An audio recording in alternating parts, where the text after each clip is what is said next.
Bartleby's Lumpkin. Hello everybody and welcome to Deep Dive Zone, a Sonic the Hedgehog rewatch podcast for fans of all shapes and sizes. As usual, I'm your host Devin, joined by my co-host Loren, and not Bruce today, because we're talking about Sonic Underground, but we're talking about all the episodes of Sonic Underground that Bruce didn't watch, and honestly, you couldn't force him to watch those, because, well, we have, 31 episodes here tonight, and they are pretty bland. Yeah, But we're completionists around here, so let's get right into it. Alright, we're starting with Episode 4, Wedding Bell Blues. Robotnik announces that he will marry Queen Alina in a plot to become the King of Mobius. Upon hearing the alarming news, Sonic, Manic, and Sonia become suspicious that this wedding may be a trap and decide to investigate. The Hedgehogs, aided by Bartleby, are hired to play music for the ceremony. Disguised as 18th century musicians, Sonic and his siblings crash into the wedding, hoping to find the Queen and bring light to this most obvious sham. So we start off with a big problem here, which is that Alina says Robotnik's dream is to be the true king of Mobius? No, it's not. Yeah, that's my first note as well. What the heck is the point of becoming king? Like, they have a whole army to back them up. They don't need, like... Yeah, why would he care about his legitimacy on the throne? He took power in a coup. That's still true in this show. Is that? I think so. What the heck else would he do? I guess that's the implication.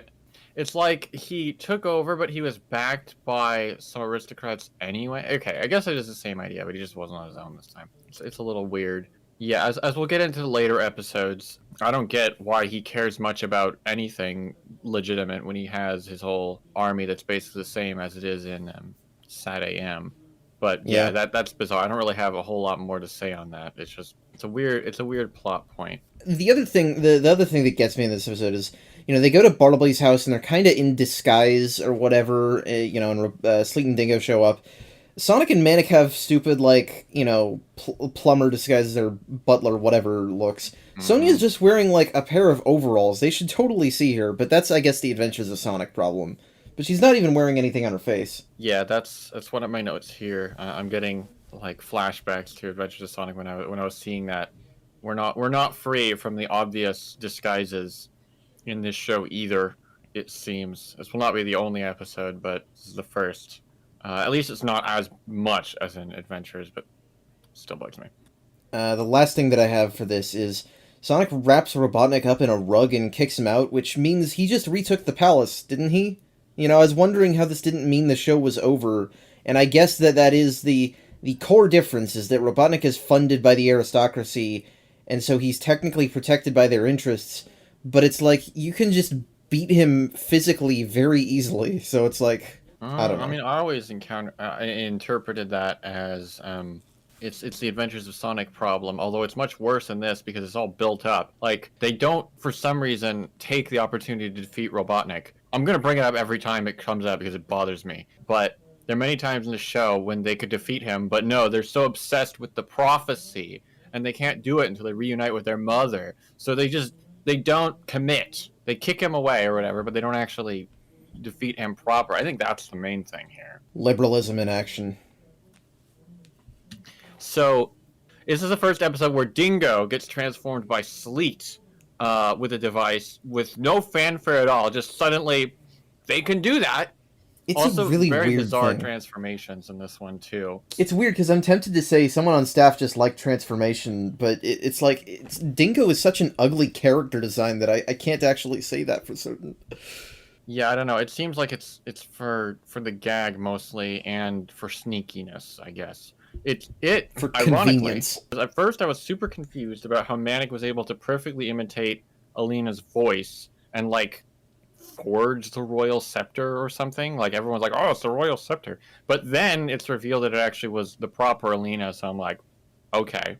So for once I can be confused about something, but this show has my back, I guess. It's not all the time, but it's a lot of this is kind of just all over the place, but every now and then it shows it's a little more thought out than Adventures of Sonic the Hedgehog. It's not as if the show wasn't made by people, they just didn't care a whole lot. Right. Episode 5, To Catch a Queen. Angus, a captain of the Queen's Guard, is captured by Sleet and Dingo before he can reach the secret rendezvous where he has to meet Queen Alina. While listening to a scanned radio message, Sonic, Manic, and Sonia overhear that a Queen's Guard has been captured and roboticized. The hedgehogs begin their pursuit to recapture Captain Argus from Robotnik and get the information revealing the secret meeting place where they may be reunited with their beloved mother. This is going to be the first in many plots of, we're going to find her this episode, and then they don't. Yeah, they do that a lot early on, but then they kind of cut it out later, which is, I guess, one thing I can give this show. But then they didn't replace it with anything particularly good. That's true, but at least I'm not quite as enraged by that so obvious thing. But yes, you are right. So I mentioned it before. Later on, I just look for anyone who's orange. But I was actually caught off guard by Dingo's disguise in this. So that's a point this show gets, because usually I notice obvious disguises. I don't know. Did you notice it before? I am working off my notes here. It has been long enough since I watched this show that I legitimately do not remember a lot about what it works. He's just like a little guy. I don't know. Oh yeah, he's like a street urchin, right? You might be confusing with another episode, but yes, he is a street urchin, but there's another one he plays later. Well, I know there's the one with the thief kids. Right. I know that's not this one.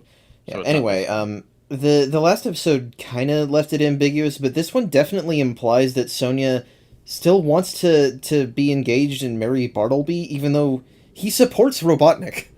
Yes, that is true. Sonia and Bartleby's relationship is kind of interesting because there's something to it and they bring it up every now and then. Yeah, at this point they're still engaged, but that changes later with no explanation. I think they just had some leftover jokes about Antoine being pompous and needed a character to shove them onto, and so they created Bartleby for that. Yeah, I guess so. I don't know. It seems like it's an irrational love sort of idea thing going on here. Yeah. So here's something. Argus, the guy who gets roboticized, he actually gets a complete roboticizer casing instead of just being a weird-looking cyborg. Yes, he's the one exception. I don't know. They must have gotten their wires crossed on some of this stuff. Yeah, I don't know what's up with it. This episode also reveals to us that the medallions can temporarily disable roboticizer mind control, which I guess uses a charge, like in the same way that it would for summoning the instruments.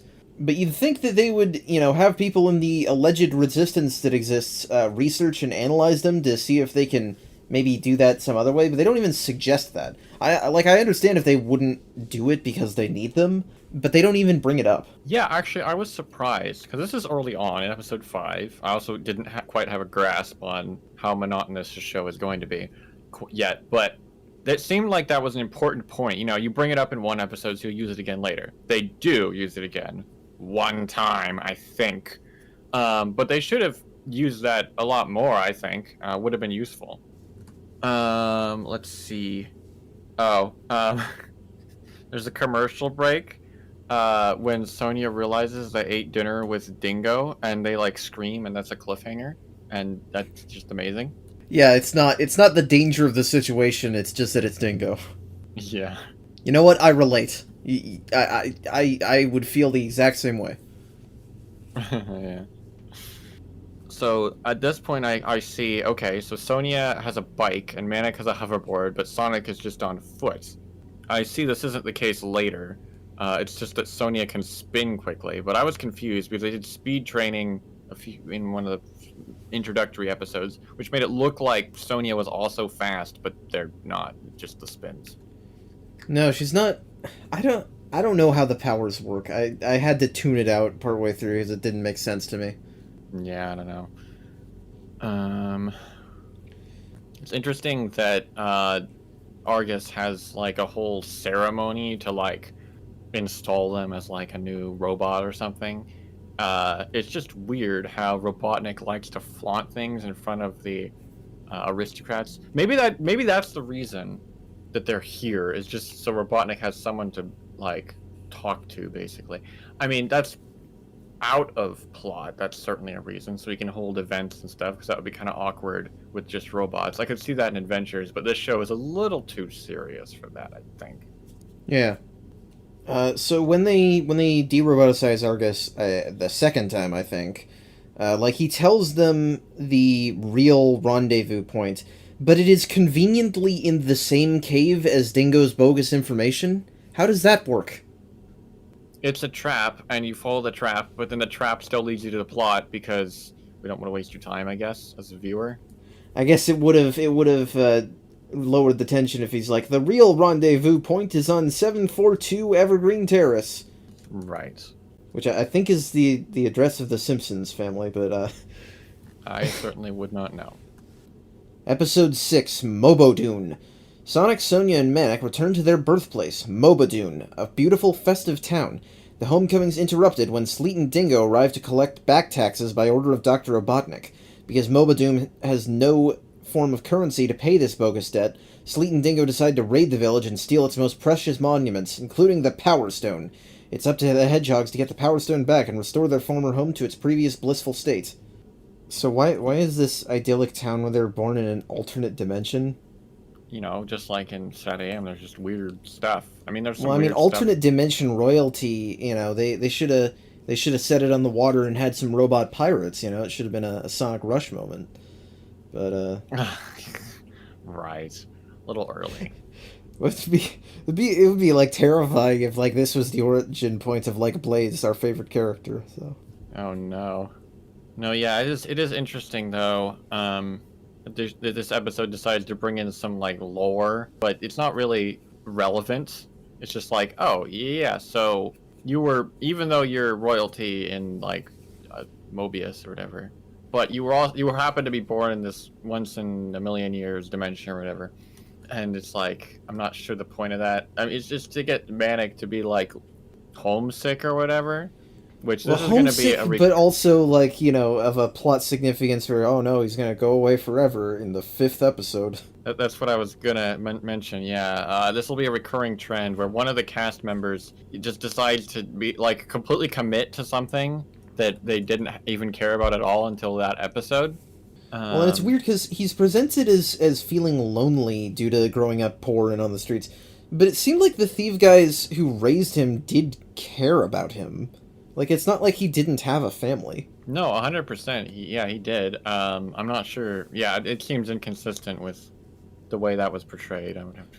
So, I thought it was hilarious that Sonic and the group rock out just for fun early on, and then it drains their medallions, so they can't use it to fight Sleet and Dingo and the I SWAT know! bots. All the more reason not to play useless songs. Yeah, you can't recklessly play music in this show. Although, this is literally the only time that becomes a problem. I forgot to pay attention to it, but I'm pretty darn sure they recklessly play music at other points as well, and it doesn't drain them for some reason. I bet whoever wrote the line, Mobo Dune is Mobo Doomed, was very proud of themselves. It's the only reason they named it Mobo Dune, probably. Yeah. There's a really funny moment where Manic is like, oh, I'm finally home. I'm so overwhelmed. And he like falls backwards, and Winningham just rushes in and puts a chair under him. It's just, I found it funny. You'd think that with it being so accommodating that it would turn out to be a trap, but no. It does totally seem like that. It's like a self-imposed trap sort of a thing. It's an emotion trap. Right. The last note I got is, I like the part where Dingo gets so mad that he angrily jumps into the metal roof of his truck and gets stuck in the ceiling. Yes. I gotta say, out of angry behaviors in cartoons, that's a new one that I've never seen before. On the note of Dingo and Sleet, I can once again feel the conflict brewing. I'm like, oh, something is going down eventually. So glad it does.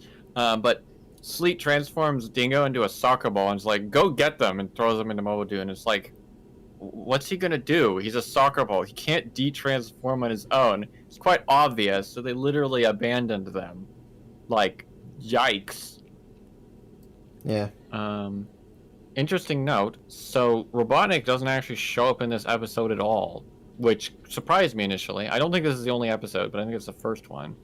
Where I'm like, oh wow, this is a different sort of a show. I'm so used to both This is of our the first previous episode shows of any we covered. Sonic cartoon where he doesn't show up. Yeah, exactly. Robotnik usually shows up in every episode, so that kind of surprised me.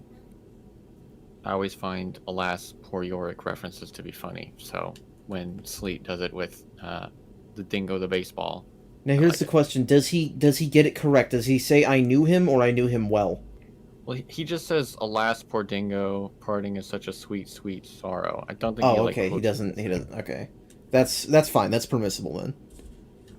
it. Episode 7, The Price of Freedom.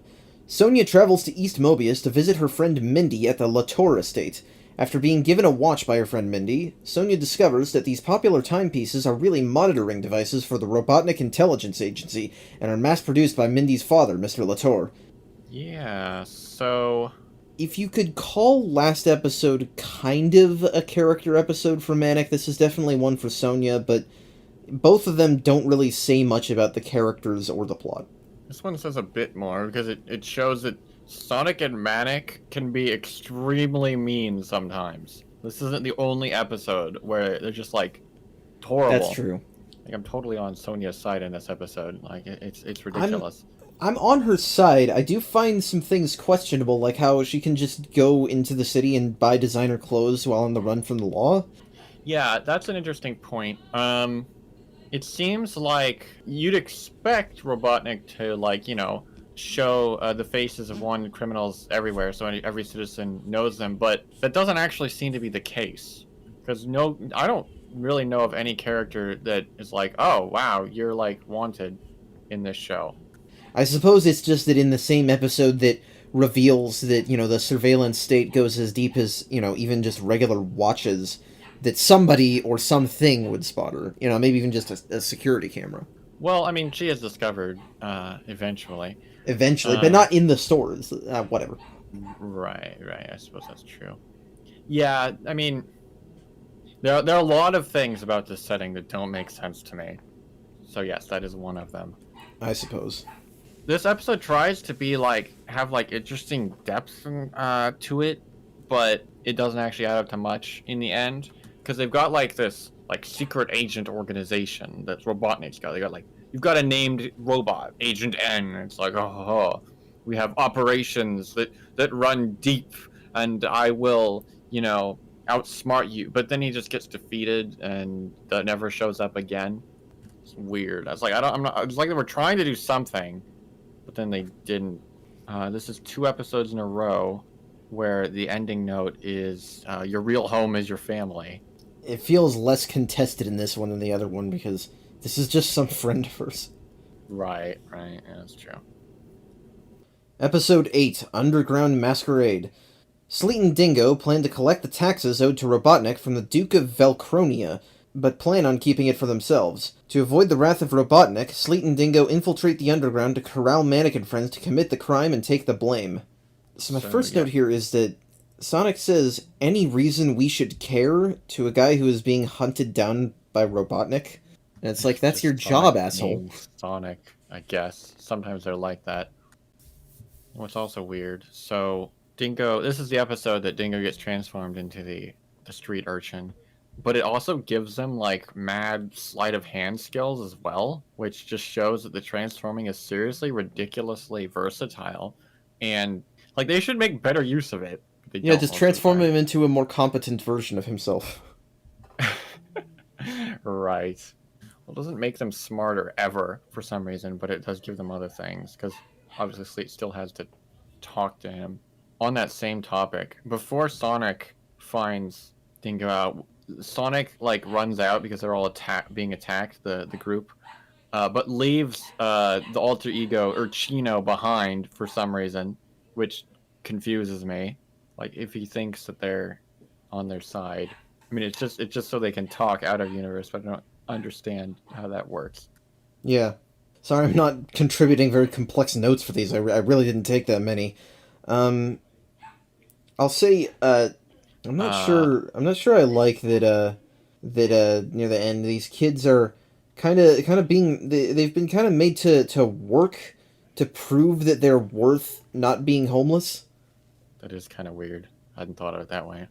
Well, that's maybe my personal politics bleeding in a bit, although I think most people would find it weird if you point it out to them at least. In this episode, it's established that Sonia doesn't like chili dogs. I just have to point that out. I think between this and like the Sad AM episode with Sonic living with Antoine, they're trying to intentionally establish that the chili dogs are like a little bit gross. And that it's like I don't know if it's necessarily that that nobody likes them, but this is something that I think is definitely intentional in both this show and Sad AM. Is that it's a little bit like just not necessarily disgusting, but just kind of on the same level as like crummy like fast food or frozen pizza or something. I get you. That makes sense.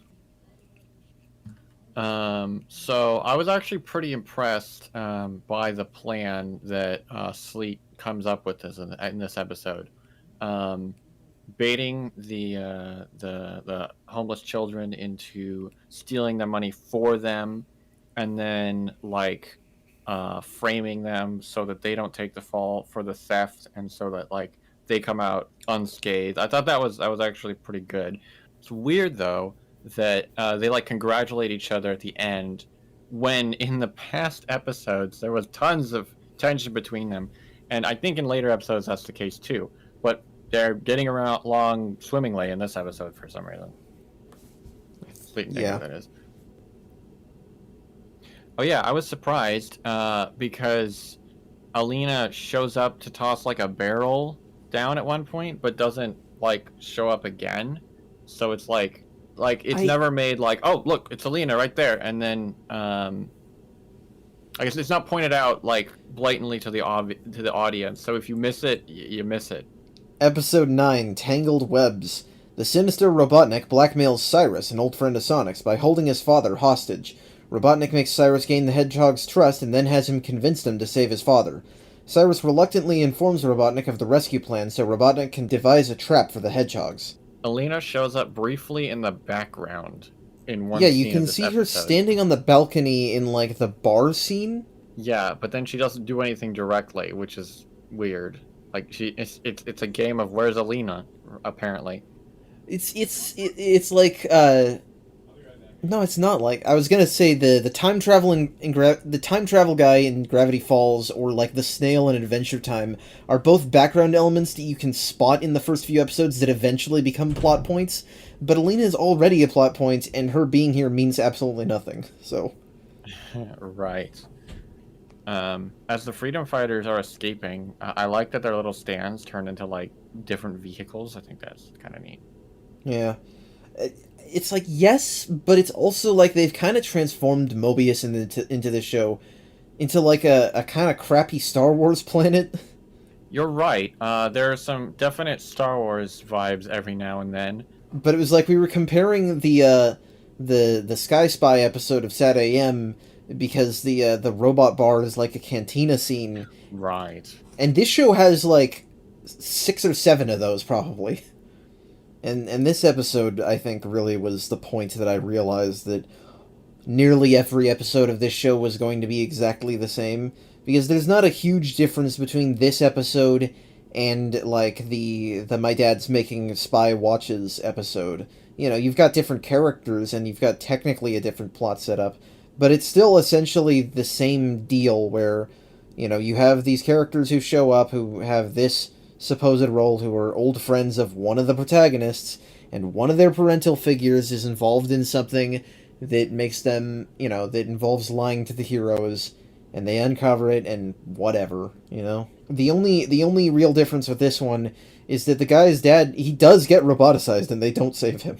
Right, yeah, that was interesting. This show, on multiple occasions, actually, doesn't pull its punches. I'm with character deaths, which they're not exactly deaths, but it still kind of surprises me. Roboticization is G-rated death, yeah.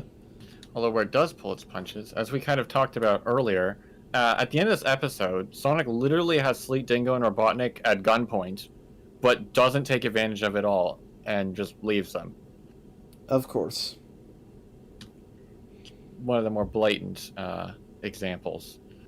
Another weird thing is, so this plot is about Robotnik searching for Sanctuary. And then it gets dropped, like, I don't know how far in, 75% of the way through or something. For no reason, Robotnik forgets about it, and that's really weird. Interestingly, it comes up again, though, believe it or not, which is going to throw me through the loop later. But I noticed that early here. It's just weird they didn't resolve it within this episode. Yeah. Episode 10, The Deepest Fear. On a trip to Port Mobius, Sonic, Manic, and Sonia are told that ships are sinking due to the Mobian sea beast Moby Deep. Really trying with that name there. The legendary story becomes fishy when the hedgehogs meet Captain Squeege, who informs them of a scam in which townspeople must rely on Robotnik for protection from the sea monster. Sonic must overcome his fear of water and the monster to find the truth, and thereby ending the tears of the seaside town. The sea captain is a sentient sponge, and he is really gross. He wasn't too gross to me. I don't know, he's freaky looking to me. We've talked about how the character designs are kind of hideous in this show, and I don't know, this guy's kind of the culmination of that for me. Would you say so? I thought it was kind of amusing that they, get rid of the water that is flooding into their ship by just soaking it up themselves. No, I don't have a problem with that, mostly. I mean, this predates SpongeBob, so they're pioneers of the medium, but I just don't like the way he looks. Fair enough. They try a different fake out with Queen Alina in this episode, where it's the name of the ship, instead of her just being there and then not meeting them for no reason. So I guess that's slightly better. I guess. I mean, it's weird because it's like they hear, Queen Alina is in this town or whatever, and it's like, oh, we have to go there because that means we'll finally find her there. But the thing is, I mean, she's been in the same room as you guys multiple times, and you still haven't been able to get her. So if she's a town over, she's long gone. That's true, yeah. I can but try, I guess. I suppose. I do like, this has some actual things that make me laugh, although I don't know how intentional they are. Is Sonic, multiple times in this episode, Sonic hurriedly exclaims, "The sea is full of water!" And it's like, yeah. Oh yeah, that's true. I hadn't thought of that. This is the only show, I guess before Sonic X kind of, to actually make Sonic textually hydrophobic. Yeah, so that was one of my notes. I honestly find it bizarre to have Sonic be afraid of water after playing the games, where he has to go through water all the time. And sure, it hampers him, but it's not a huge deal. Well, so I mean, it's because Sonic can't swim, and he doesn't in the games, and so in the games, it's like it makes more sense as a mechanic, a translation of the mechanic from the game that he can't swim, because they did that on purpose because they actually thought that hedgehogs couldn't swim, which they can. But I don't know. I'm kind of in mixed mind about it. I certainly prefer this to just seeing him swim in the other shows. Right, yeah. You're always a stickler for accuracy. Sonic finds the whale, Moby Deep or whatever, in the episode, as he's going through his little water trauma, but he lands in the whale, and the whale says, "Sometimes it's hard to be what you're supposed to be," and he launches Sonic through the blowhole. And I thought that was going to be all we see of him, which would have been just this weird, surreal, shitpost of an episode, and I really wish that it kind of had been, because having him not show up again and having that just be the end would be so abrupt that it would be wrap around to being genuinely funny. That'd be good. Episode 11, Who Do You Think You Are? Queen Alina's royal journals are rumored to be buried under a palace in the city of Tashistan. As Sonic and his siblings scour the city in search of the scrolls, that's alliterative, Sonia gets into trouble when she's accidentally knocked in the head during a confrontation, causing her to lose her memory. Sonia gets into more trouble when she inadvertently sells her power medallion to a local merchant. Yeah, so it's a memory loss episode. And a vague Arabic stereotype episode. I'm less weirded out by the memory loss and more by her suddenly being able to lift a SWAT bot with almost no effort. When did she get that strong? I guess that's weird. I didn't really make too much note of it. Just they're heroic type characters, right? I suppose. Alina's narration at the beginning of this episode, 'cause she always has bits of narration, which I haven't brought up, I don't think, is like, I can't reunite with my children yet because I have things to learn or whatever, which I guess is a better explanation than destiny. but like she doesn't make that clear to them at all because obviously they're still going after her. Yeah, I mean, if they're supposed to not be with her to learn, life lessons, then perhaps one of those lessons should be not pursuing her and focusing on the greater good. Right, yeah. That would But make also sense. because there's bullshit prophecy stuff, focusing on her is sort of the greater good in and of itself, so I don't know. You can't really think about it too hard, unfortunately. So I mentioned this is a memory loss episode, but I was surprised that Sonya losing their memory actually almost makes no difference. Like, they're still a competent fighter. It just kind of separates them for a little bit. They do lose their medallion, but only for like 2 seconds. Like, there's no real impact from that whole thing, despite it being the central point. We gotta fill screen time. Another strike for Underground, as there's another stupid disguise in this episode that Sleet falls for. Cross-dressing to seduce adult men. Yes, that is the disguise for the viewer's benefit. Yeah, I don't need to say anything else about that. The bit where Sleet is laughing maniacally and descending down a secret elevator is actually pretty hilarious. But then Manic just sits there and watches instead of trying to go after them, which, like, what are you doing? Yeah, it's not that fast. Surprisingly, he doesn't show up again. But I was like, oh, so we have Raffi as like an equivalent to Bunny, only because they're also partially roboticized. Yeah, he gets robo legs. Right. And they're like, oh, I'll be a hero even so, but I don't show up again. Well, Bunny is cooler anyway, but I wish she was in the show. Yeah. Episode 12, The Last Resort. This is our second episode called The Last Resort. There's gonna be one more. While lost in the wastelands of Mobius, Sonic, Manic, and Sonya stumble upon an oasis called Lake Valley Resort. Although Sonic is impressed with the beauty of this safe haven, he has a sinking feeling that this village may be under the scope of Robotnik's radar. Sonic's doubts are confirmed when he overhears Stripes, the leader of the village, informing Robotnik that the Resistance is in town. We get another older guy who's into Sonya, which is just as creepy as it is with Dingo. Well, maybe a little bit less. I don't know how much older he's supposed to be. I like the scene of Sonic playing tennis with himself, which, that's a gag that multiple pieces of Sonic media have gone for now, but, that is pretty that was good. just, like, the scene that I remembered most out of any scene in this show, other than maybe, like, Sonic fighting Fat Sonic from the Doppelgangers episode. I also do think it's weird that Sonya says, when she's fighting with Sonic, she says something like, "You never liked Stripes," even though I do not remember Sonic ever interacting with him. Yeah, that is weird. So this is the second time in this show where Manic is going to steal something, but then it is like gladly given to them instead. It's weird that happens twice for some reason. Not a whole lot of that, but just weird. Oh, okay, so this is the first song that isn't actually played in universe. It just happens, which is weird. I'll forgive it a little bit when they're a band and so they play music, but this one is just random. I don't know if I prefer it as diegetic or not. I guess I skip it either way. Fair enough, honestly. Let's see. There's this really sort of jarring moment where Sonya is talking to Stripes and they're like, "All right, you're gonna join us? Okay, then welcome to the Resistance." And then they point their gun at Dingo, and it looks like they're gonna shoot them in cold blood. Dingo even has this terrified expression on their face and barely dodges out of the way. It's like super hardcore out of nowhere. Yeah. I just have to point that out. No, I think it's a good point. Episode 13, Come Out Wherever You Are. Sonya is invited to a debutante ball, but before she can be officially announced to society, she and her brothers, Manic and Sonic, have an important mission. Robotnik has constructed an evil weapon that will capture and roboticize all members of the Resistance all over the world, which is like the Death Egg in Archie, but it's not that. Sonya daydreams about the party, becomes distracted, and is caught while executing part of the mission. You guys are on the run from the law. I don't see how you don't understand this. This is such a bad idea.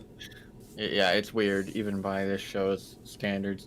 I don't get, but Sonya is so distracted by attending the ball that they literally aren't paying attention to the swap buttons, just walk up and grab them. Oh, when you daydream standing up and don't notice cops? I don't know. Right, exactly. So you talked about Robotnik's invention in this episode. It's weird because we haven't usually Robotnik's is all about engineering, right?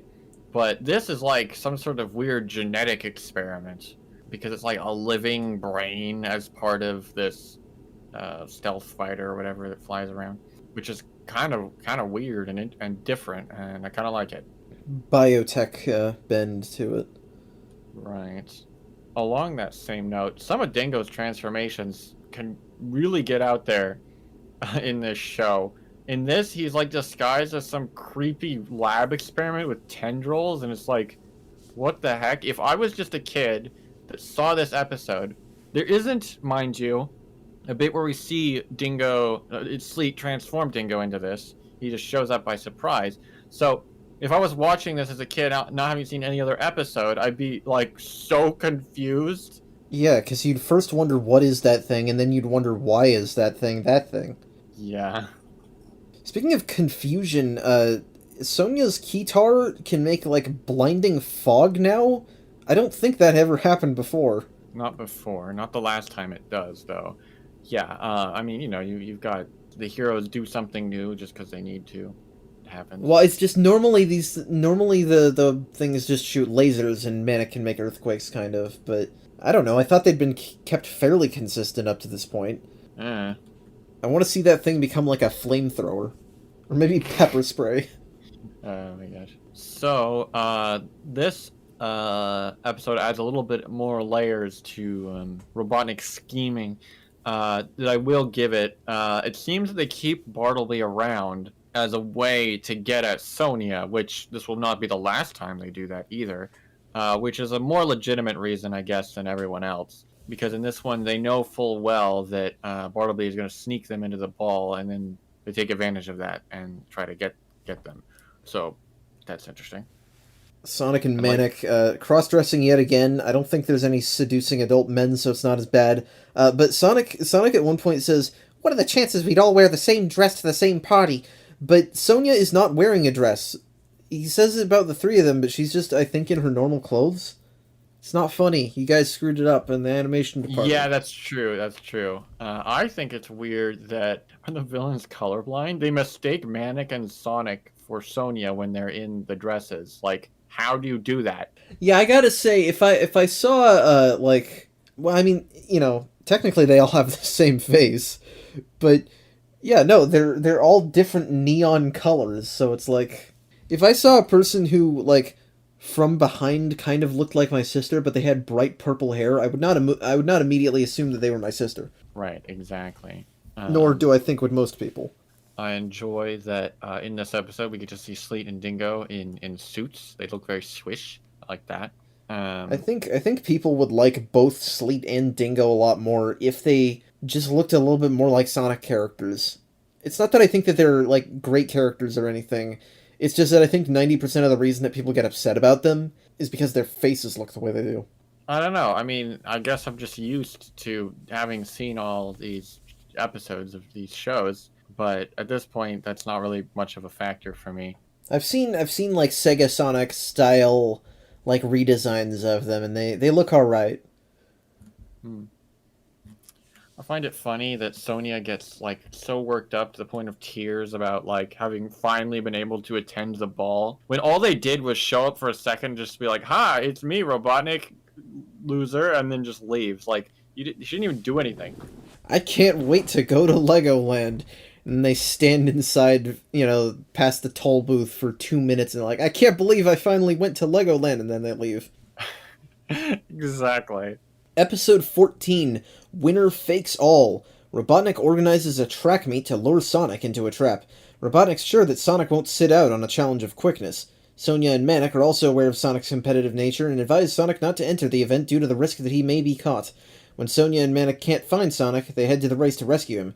Surprisingly, Sonic doesn't enter the race, but finds himself involved in a more challenging test of speed, the race to save his brother and sister. So this is like the inverse of that Sad AM episode.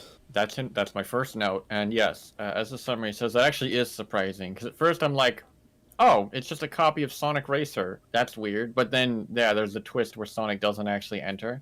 Complete with a speed bot that I wish was Metal Sonic. Yeah. This is in a post-OVA, year. Why can't you? Am I the only one that finds it odd for Robotnik to unflinchingly admit that they can't make a robot that's faster than Sonic? That is weird, isn't it? Just seems a little out of character. I feel like they wouldn't, they wouldn't openly praise. Well, because I would Sonic or never anything. describe any version of Robotnik as one that knows his limit. Right, that sort of thing. There's a funny moment where Sonic is in disguise that somehow fools a SWAT bot. But it gives us an opportunity to see sort of another side of the SWAT bots, because he just asks it, "Oh, like, can you scan me to see if I'm like a dangerous rebel or whatever?" And it's like, "No, I can't recognize you, citizen. Sorry," or whatever. And so like, it's acting all friendly, because I guess they have like some sort of like just regular like citizen assistance mode, because in this show Robotnik allows a whole bunch of people to still live under their rule, and then it also shows up shortly after to say, "Oh, you are Sonic the Hedgehog," which is also funny. This episode does contain one of the best lines in the show, which is, "Innocence is against the law." Right. So this episode establishes that Dingo is a gamer. Elaborate. I don't have any notes about that. I don't remember. He's just gaming when Sleek goes over to him. That's all. There's nothing too complicated about it. We had a couple episodes ago. I think one of them started with Sonic playing some kind of weird VR game, and I know that we have an episode set entirely inside the Virtue space later. Right. So maybe they all just they just really like to play Counter-Strike together or something. Yeah. Another thing about Dingo. So they get a strange transformation in this episode, which whatever. But then there's like a continuity error where they have like this really long dress at first, but then it gets shorter later. And then, now here's the weird thing. They're like, this weird gremlin thingy-majiggy with a dress on top of a wheel, but then they get knocked off the wheel, but they transformed into the wheel, so that should be part of them. That doesn't make any sense. I don't know why rolling unicycle fembot was even a transformation in the first place, but you are correct that it's like, what part of you was that before? Did you just cut off your own feet or something? I don't know. No, he's unharmed afterwards, so I don't get that. Yeah, and this is on top of more cross-dressing from Sonic. I don't know Right. what, it's like they took the Mountain Adventures of Sonic that was just inspired by Bugs Bunny, obviously, and then they're just like, well, Sonic did this sometimes in the other show. Let's just use that whenever we don't have an excuse in this show. Right. It's weird. I'll say I like some of the stuff in this episode. I like that Bartleby has no actual place in this episode. He just gets screwed over multiple times by the heroes. He's got kind of a Squidward aura about him in this episode. I also like I think it's one of the racers, the SWAT bot, that just rockets off into the sky and explodes. Yeah. Maybe Robotnik was trying to make the other racers look as unthreatening as possible to Sonic so that he knows he can win. Right, yeah, I guess so. But Sonic swallows his pride and doesn't even go to the race in this show, which is kind of weird, honestly. I don't know. It's like, it feels like they said, oh, well, he did this in SAT-AM, so we'll just have him not even... No, yeah, I brought that up before. I agree. It's unexpected and it seems strange. I don't know. It could be that they were aware of what they were doing, but yeah, it doesn't quite seem consistent because honestly, Sonic in this show overall doesn't quite seem, well, because they're all still learning. That's the whole idea. So it does seem like I wouldn't quite believe he'd be able to, hold himself back, so to speak. Well, because his siblings don't think so either. Yeah. Episode 15, A Hedgehog's Home is Her Castle. The hedgehogs receive a message they believe is from their cousin. In the message, a castle is left to Sonia, who revels in the idea of having a castle for the underground headquarters. Sonic, Manic, and Sonia arrive at the castle only to see a dark, dilapidated structure. Inside, the hedgehogs all have separate meetings with a mysterious apparition who resembles their mother. And that's something to talk to your therapist about. Mm-hmm.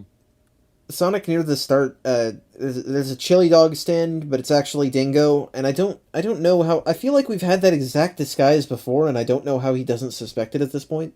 Yeah, so some of Dingo's disguises are just super obvious. Well, It's just he's bright orange. Just look for anything orange. Yeah, exactly. I'm not sure there's anything else that is that orange in this show. Not really. Maybe Cyrus's hair?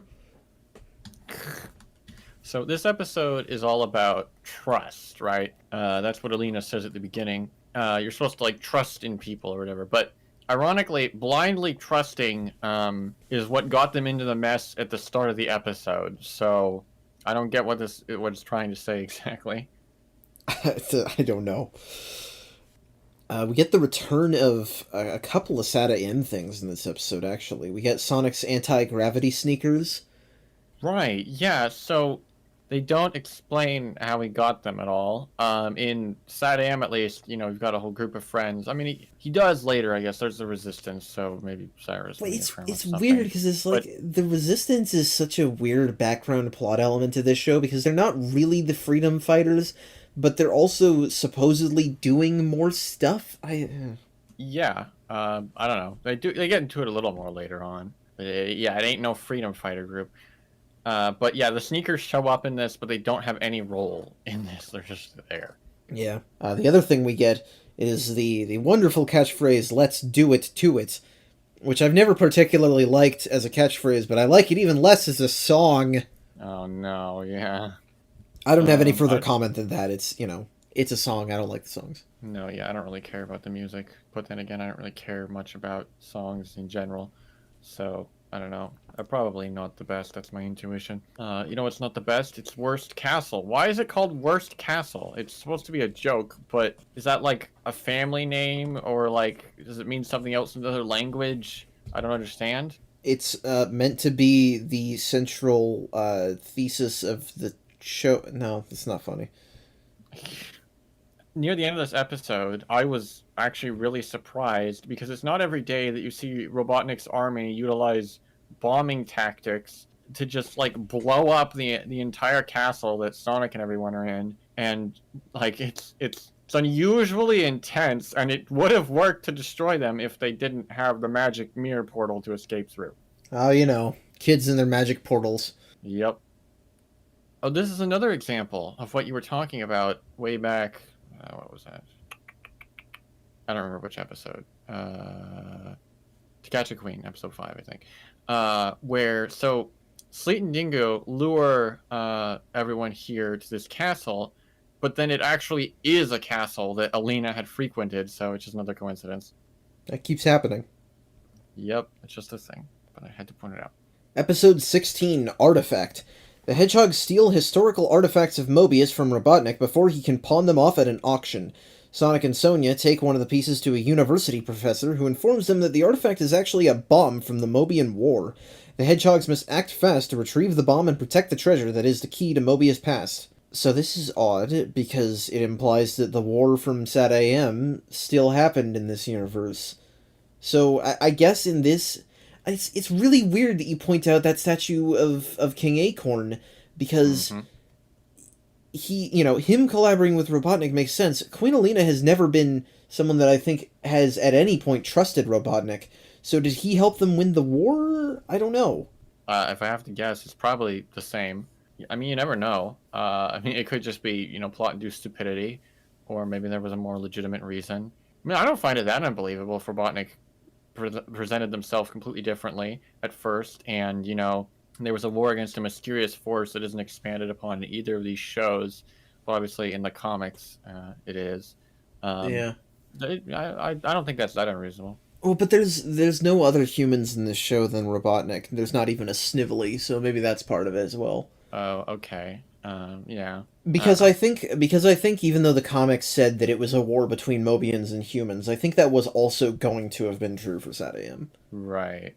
Anyway, that's extra canonical stuff, but it's an interesting observation, though. I'll say for how much roboticization is a threat, we haven't seen a roboticized person since Argus in episode 5, so it's been like 10 episodes. Yeah, well, that's the thing. So it doesn't make sense to me, and I'll bring that up, and then I'll bring it up another thing. Why Robotnik isn't so roboticizer happy in this continuity?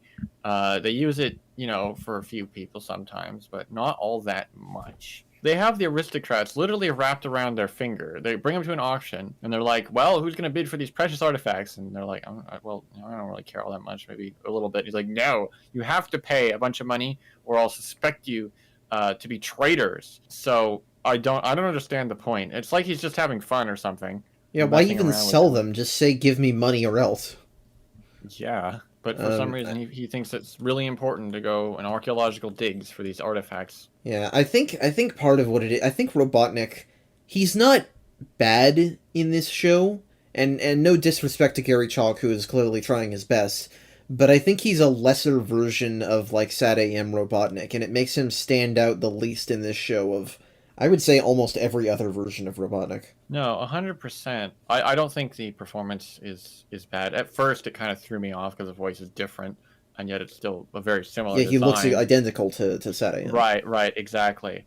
And I won't lie and say that I don't prefer Sad AM's performance, but I think it's fine. It's just, yeah, the character isn't quite written as menacingly, because this show is all bogged down in, sort of self-important, complicated, situations and prophecies and, this and that. And, like, it tries to be like, oh, there's a whole lot going on, sort of a thing, but it doesn't really sell it. It doesn't come together in the end.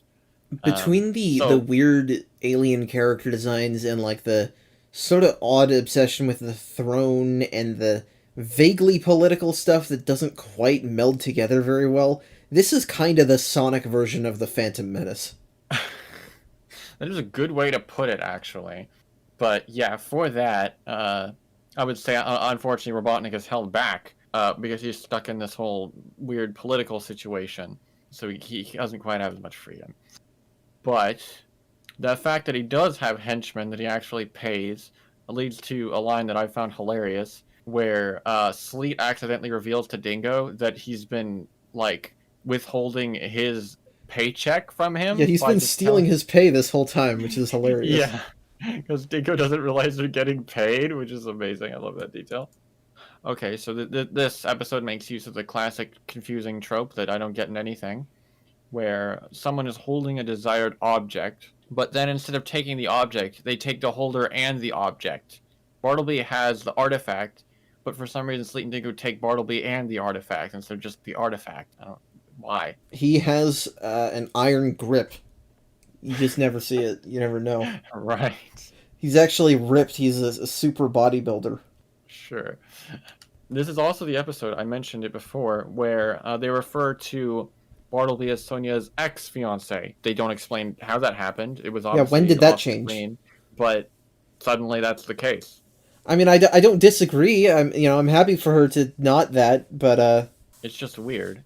I would think because they do try to, have some sort of progression between the two of them a little bit. There's one episode in particular later on, so it's weird that they would just skip over that detail. Again, this show tries, kind of. Episode 17, Bug. Just Bug. A faction of the Freedom Fighters is wiped out by a swarm of metallic flybots. When Manic goes in search of the insect, he's stung with serum, making him loyal to Robotnik. Sonia finds Manic communicating a radio message to Robotnik and realizes her brother is under a spell.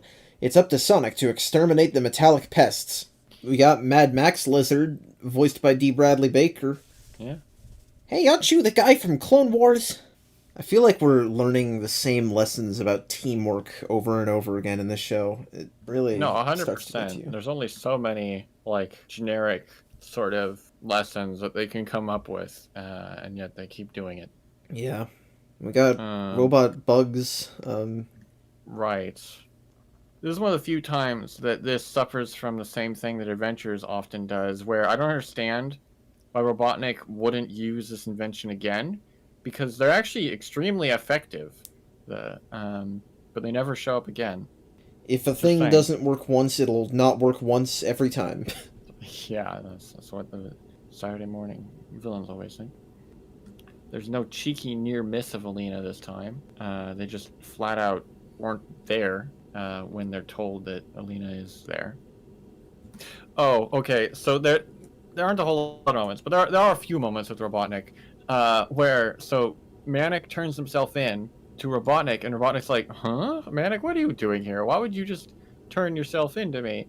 And then, like, Sleet or someone points out that, oh, wait, he's been fallen prey to the toxin, and Robotnik's just like, ha! Like, you just get such a kick out of that. He's like, I didn't actually expect that to work on them. Like, he's aware of, how this works. I can't believe you stepped into the mousetrap I put on the floor, Sonic. Right. You already mentioned the title of just Bug, with an exclamation point, might I add. Oh, I forgot the exclamation point in my notes. 0 out of 10. The lizard GF is not even hot. 0 out of 10. Episode 18, Sonic Tonic. A speed-enhancing fluid deemed Sonic Tonic is created by Robotnik to make him as fast as Sonic so that he may finally catch him. Robotnik's plan is successful and Sonic is captured, yet when Dingo begins to feel the side effects of the tonic, Sonic is unable to make a run for it with a vial of the tonic in tow. Unaware of the side effects of the tonic, Manic and Sonia, envious of Sonic's speed, decide to use it on themselves. So, if the Veloci-tree is such a fast-growing tree, how come it is so rare? Maybe it also dies fast? I guess. I'm impressed. Sleet truly is the best. Because he's even wizened up to Robotnik's tricks at this point, because he demands payment from Robotnik for Sonic up front, which is something that gets almost everyone that helps him. Like, I think that's the first time I've ever seen anyone do that. Yeah, I mean, that's character progression, I suppose. Questionably, so is the part where he refers to Dingo as the old ball and chain. Are they married? He's literally a ball and chain. I know, but that's I gotta say that's a niche ship if I've ever seen it. The two of them seem to have some sort of history. Like, they seem to be longtime partners. That's the way they seem to come on at first, anyway, to the show. But yeah, they don't really get along. But I hadn't noticed that. Good job. There are 2 times in this episode where the writers sort of throw you off track of what the truth is by presenting the truth as a joke. First, by saying, "Oh, maybe the Sonic Tonic will cause Dingo's feet to grow," and then it does later. And then Sonic suggesting that Sleet might be selling out Dingo as a distraction, but then he actually is. So that's kind of funny. I like when I just speculate the plot of things that actually happen. Here's a weird thing. So, the Sonic Tonic, it makes you fast, but after a certain amount of time, it makes your feet big. And my thoughts on that aside, why does playing music turn them back to normal size? That is such the unabashedly contrived explanation. It's amazing. They're not playing the Song of Healing, Right. Like, if this were like Ocarina of Time and music was literally magic, that would be one thing. But the music is not what does most of the stuff that they, do in this show. It's usually the fact that their instruments can literally fire laser beams. Well, it's just the magic of the medallions. I don't know. Well, just have the medallion turn the feet small. I mean, through the music. No, just rub it on there. I do find it funny that they actually come up with, I think, a pretty reasonable explanation for how they reverse it on Sleet and Dingo. Where Robotnik shows his smarts, and he's like, "Oh, you got to sweat it out," which they could have done the same thing for them, but they didn't. I guess it's are Sleet and Dingo back to normal by the end of the episode, or do we not see them? No, they are, because they show up for the final confrontation at like the temple place, and they're perfectly mobile. Yeah, I don't know why they wouldn't just do that for Manic and Sonia. I guess because Sonic isn't smart enough to think of that same thing. I don't know. Episode 20, Head Games. As Sonic begins to chow chili dogs for a snack, he finds a message in the sack from his mother urging him to head to Speedster Island. When he, his brother, and sister arrive, what they encounter is an ancient sanctuary that is about to be overrun by Robotnik and sold off bit by bit. The hedgehogs must persuade Bartleby to end his deal to build a resort on the beautiful island and save the people of the village from becoming slaves of Robotnik. So we've got a little bit of colonialism going on here. I have to point out, this is 2 episodes in a row that take place on isolated islands. But yeah, they're like... So here's another thing. I never get why Robotnik has to like play so sneaky. He really doesn't. He goes through all the troubles to like secretly sabotage the island's food source in order to get the native peoples to sell it. But then they actually just take it over by force anyway, so what was the point of that? Yeah, I mean, because you almost have something here, because the idea of a native people being made by environmental conditions, whether manufactured or not, to essentially let themselves be colonized, is actually far more historically accurate than a lot of the more, babies first portrayals of it, where it's just, big men says, this is mine now, or, even the apologist perspective. But, this is the kind of colonialism that happens today, most of the time. But then they just make it have, big robot men invades anyway. Yep.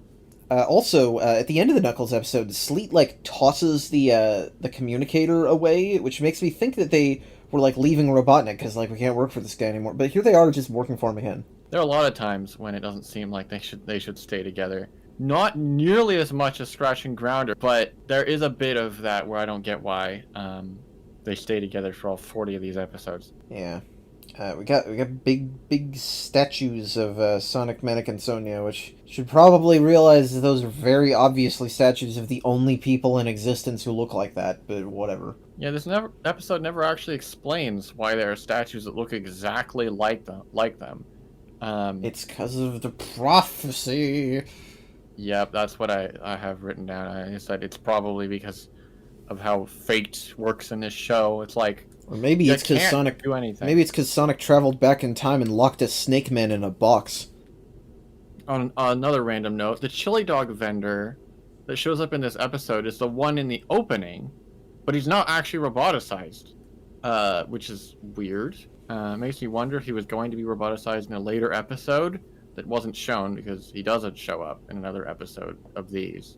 Yeah, I don't know. I'm surprised also that Sonic is like, oh, you can't create a thing of beauty in a hurry when referring to the chili dog, considering they're all about gotta go fast with everything else. It seems inconsistent. Yeah. I was impressed, actually, by... Normally it's like, oh, just be wary of anything orange, right? But I actually was caught off guard by Dingo's disguise in this episode, because he's just an orange chair, which actually is pretty plausible. Yeah. So you get a point there for once. Episode 21, When in Rome. Sonic becomes frustrated that maybe all of their efforts of fighting for freedom seem futile. That's a good thing to be frustrated about. Sonia suggests that they go to the Oracle, the spiritual guide, to put everything in perspective. The Oracle makes a deal with the Hedgehog, stating that if they can complete this next mission, he'll reveal their future. That's a lie. Instead, upon arrival in the ancient city, they discover their power medallions are missing and they're powerless. Yes, that was my first note. It is hilarious that Sonic points out that they're not making any progress. The show's self-aware. It doesn't forgive it at all, but it's just funny. But yeah, it's like this whole episode, it's even more pointless than the other ones, actually, because the Oracle's like, I shall put you in a little test, and there's an alternate universe where it's like Rome, but Sleet and Dingo are in charge. And then the Oracle's just like, oh, good job, because it takes away their powers, but you get a little snow globe, doesn't tell you anything. Yeah, I mean, I think... Does it even lead them somewhere in the episode after this? No, I don't think so. No? This is just an alternate universe that I probably shouldn't look into too deeply, but I'm going to anyway. As soon as Augustine, the rightful emperor, shows up, all the Centurions recognize their authority and just go back to listening to them instead of Sleetus, which... How does that work? Because it was well known that he was locked away in a tower, but they don't try to rescue him. Yeah, I don't know. I probably shouldn't look into Maybe if you'd set the tower in, the void. Right. We're making a lot of comparisons to better Sonic shows here. Well, okay, no, fine. The Sat AM vibes are invited. I mean, it's obvious the influence. Yeah, I guess if they didn't want me to do that, they shouldn't have made this show out of half-reused bad episode concepts for Satahem. Right. So, here's something that really weirds me out.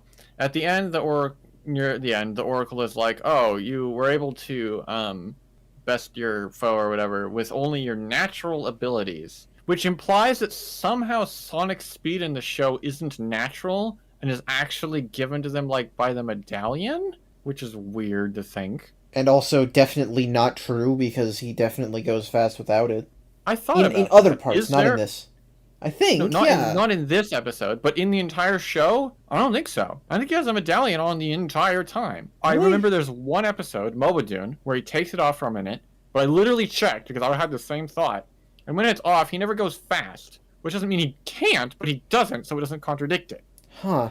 So that's entirely possible, and maybe even what was the point. I don't know if that's better or worse than just tying his speed to his shoes like some material. Right. Anyway. I guess the fact that he hardly ever takes it off is proof that they didn't want to commit to that, and frankly, I guess I'm glad they didn't. Exactly. It's weird, though. I find the Centaur character, who actually is the Oracle revealed at the end, to be pretty funny. He just becomes this really cool dude, and there's this great moment where he like just approaches Dingo menacingly with his intense guitar riff, and then Dingo just runs away. I don't know. I think I'm going to glare you to death. right, but really, there's a whole lot to this, which there never is there? No, they're not. This is going way faster than Adventures of Sonic already. Episode 22, Jewel of the Crown. Robotnik has his sights set upon Queen Alina's crown jewel, which glows as it is moved closer to her. Sonic, Manic, and Sonia plan to recover the jewel from the merchant owner before Robotnik, not only to find their mother, but to protect her as well. The hedgehogs acquire the jewel and begin their search. The glow becomes more and more radiant the closer they travel to their destination, and their hopes of finding the queen seem to be a tangible reality. If this were, a show with any kind of real progression. But Right. if the jewel is a homing device for the queen, why would she ever not have that with her? Why would she sell it? Or why would the seller have it, I guess? I mean, I know she didn't, but... Do you not remember? Well, this is kind of like the Sonic OVA, actually, where the fake explanation has a few holes in it because it's a fake explanation, but also it makes you wonder why no one questioned it in universe. But the Sonic OVA is much more high-flying, just silliness. This show is trying to be taken seriously. Fair enough, I suppose. Honestly, yeah, there's more than just that. There's also the fact that Alina sets us as a trap for Robotnik, right? But does not attempt to jump in and stop the Sonic and their siblings from chasing after it as well, despite the fact that she's there and could have.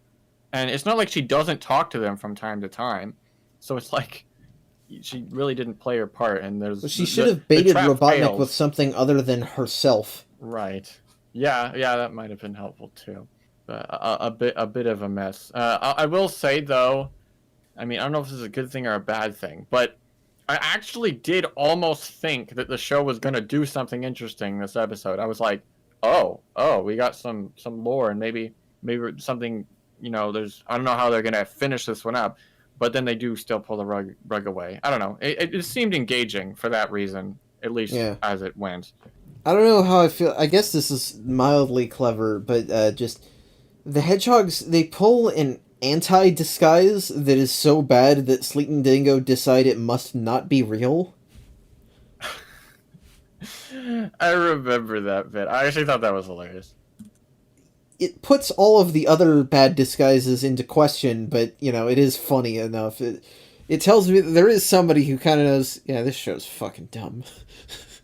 Yeah, well, yeah, it's exactly. It's like I think they realized what they were doing, but they still did it, unfortunately. Yeah, but I mean, whoever wrote that is not in control of the rest of production, so. Right. That's true. That's fair. So Sonic says it's wrong to steal the jewel from the merchant, but they have no problems with stealing it from Sleet and Dingo after they steal it, and then rather than returning it to the merchant, they just take it and use it to track down Alina. Like, get your morals straight. I mean, you could argue that the merchant deserves money for it. The problem is that, because Sleet and Dingo just steal it. They don't pay for it, do they? No, yeah, they just steal it. Yeah, so then there's no difference. Exactly. And also, it's probably not really his to sell in the first place, even if he found it. Well, I know. So that's like, okay. Sometimes in this show, you brought this up. It's like it doesn't get its morals straight when it comes to stealing. Well, if it's just Sonic saying this, then I kind of get it, because he's the one who scolds Manic the most for stealing, even though the show itself, the show's universe, does not care about it at all if Manic does steal. Yeah, I guess that's true, but Sonic can't get it straight in this one instance. This is another instance where I'm like, oh, are they going to do something interesting? But no, it's just an end gag, and they're not, because at the end, Sleet and Dingo are like talking to Robotnik, and because they failed to get Alina, and they're like, oh, I guess we won't get our reward then, right? And then Robotnik's like, oh, you'll get your reward, all right. In a moment, that's pretty decently menacing. It's nice. But no, they don't, obviously. Like, the plot just resets, despite the fact that the show does try to have a bit of an overarching plot. So, yeah, I didn't get it. Yeah. Episode 24, Doomsday. Sonic and his sibling... That's the same joke as Mobo Dune... Whatever. Sonic and his siblings travel to the outskirts of Mobius to recruit a tribe of nomads for the Resistance. The hedgehog's van breaks down and they're saved by the tribesmen. Once they return to the camp, Manic discovers that the chief has been roboticized, which is a secret that could have the chief banished from the tribe. So, A, we finally have another roboticized character after what feels like a really long time. And, B, we get our first case of anti-Robian persecution. It will be, no. Oh, no, I forgot all about that. That's gonna be one of the best, I'm using, like, massive scare quotes here, best elements of the comics. Here it's not so bad just because... Mind. Here it's not so bad just because every roboticized person we've seen is, has shown themselves to be dangerous, so it's like, it's mostly just mind control. Right, that makes sense. Plus, if you can, also, what the heck kind of name is that? If you can, wrongfully assumes that they won't be accepted, but they accept him fine. So that's a little different. Also, about if you can, their electric sword is 100% reminiscent of just like a lightsaber. There's also a Karlek that is definitely based off the Sarlacc. There's two Star Wars references in this. Can I copy your homework? Sure, but change it so the teacher can't tell. That's exactly what this is. Manic doesn't trust people because they're wearing masks, which you grew up as a thief. I'm pretty sure even I've seen some of the thieves in his like party at that time. Some of them were wearing masks, I'm pretty sure. Yeah, I don't know. I will say, I appreciate contrasting this with, like, I don't know, Easy Eddie from Adventures of Sonic the Hedgehog, where you can't see he has a ring. In this, you can clearly see that If You Can is roboticized under his hood in advance, if you look, instead of just making it invisible to the viewer, which I appreciate when they actually animate it correctly. Makes it weird that nobody else saw, though. That's true. You kind of have to suspend your disbelief, I guess, for that one, which I'm not sure how much this show really deserves that. So, when I initially watched this episode, I'm like, why is Sonya putting sunscreen on their sleeves? Then I realized from another episode where they're like in the beach or at the beach or whatever, that no, that's not their sleeves. Sonya's arms are magenta for some reason, even though Sonic and Manic's are, tan skin tone. Well, this is a weird inconsistency across Hedgehog characters in general, because it's like Sonic and Manic both have the peach-colored arms, but then, like, Shadow has black arms, and Sonic Boom Sonic has blue arms, but Sonic Boom Amy does not have pink arms. I don't know. I don't know how they decided. Weird. And yes, Sonya starts the episode like half sexily putting on sunscreen. It's really weird. Maybe that's the whole episode is meant to be a shout out to the comics, including the weird Robian racism and the weird horny art. There's a funny moment when Dingo is like, "Look, Sleet, tracks," and then Sleet shoves him aside and is like, "Look, tracks," because I have to take credit for it. Yeah, he's growing to be more and more petty, which is a decent enough trope. Yeah, I appreciate that Sleet and Dingo near the end are chased out of the camp. And I'm like, wait a minute, but they don't have their swap bots or craft or whatever. How are they going to survive in this desert alone? But then they actually do address that at the end. And, like, it's not a post-credit scene, but it's the same kind of idea where it's just a funny little moment with the villains at the end. What is he transforms Dingo into something, right? Yeah, into an umbrella to shade him. Parasol, yeah. Episode 25, Mummy Dearest.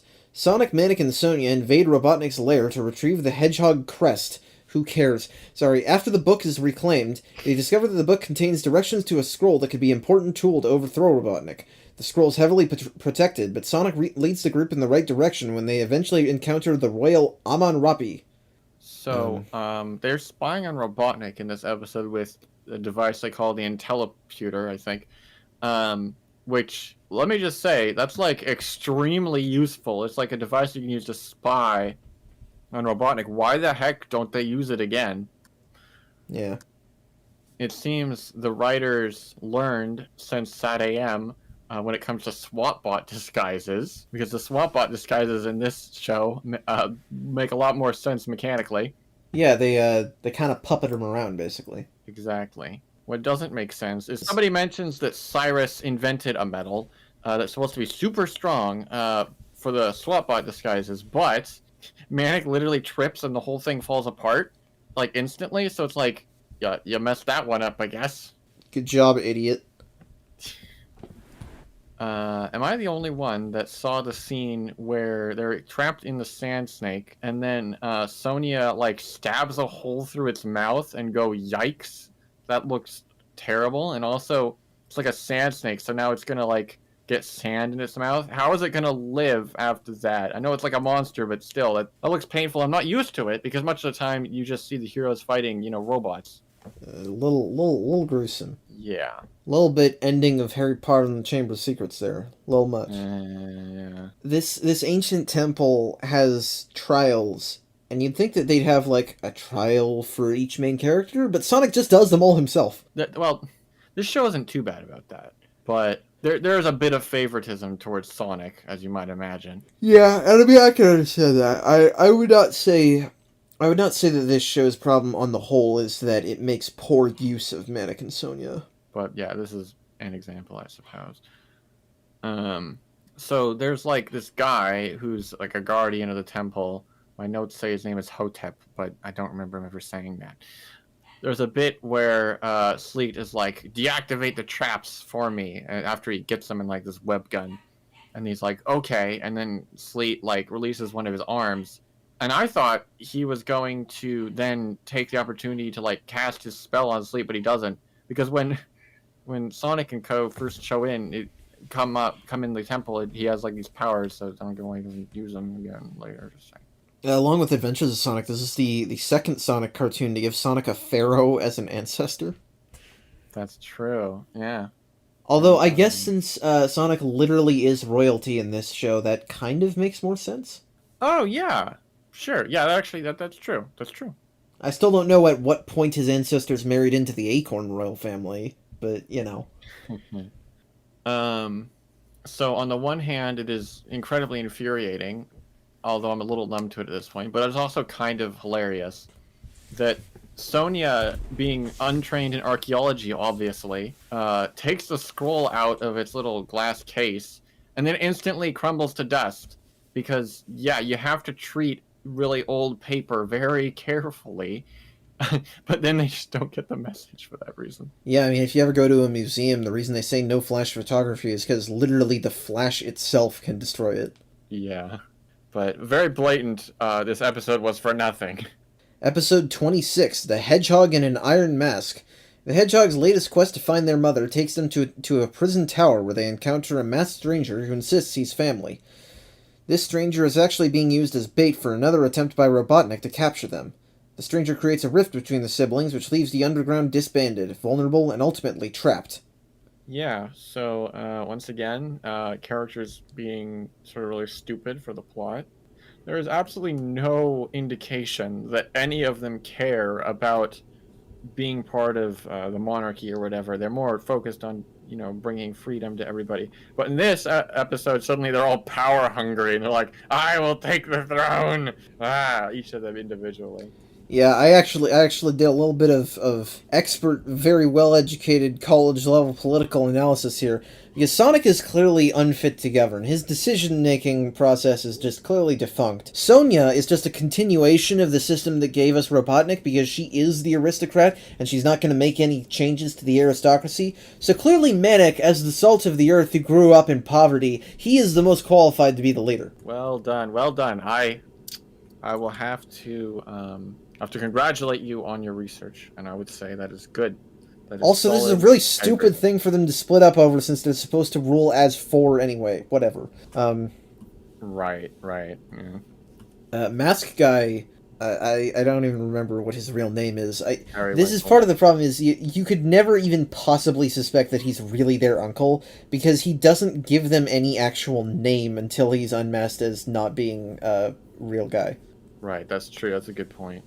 I thought you were going to bring up the fact that he's a hedgehog, but he looks very wrong. He's like a person with a hedgehog head.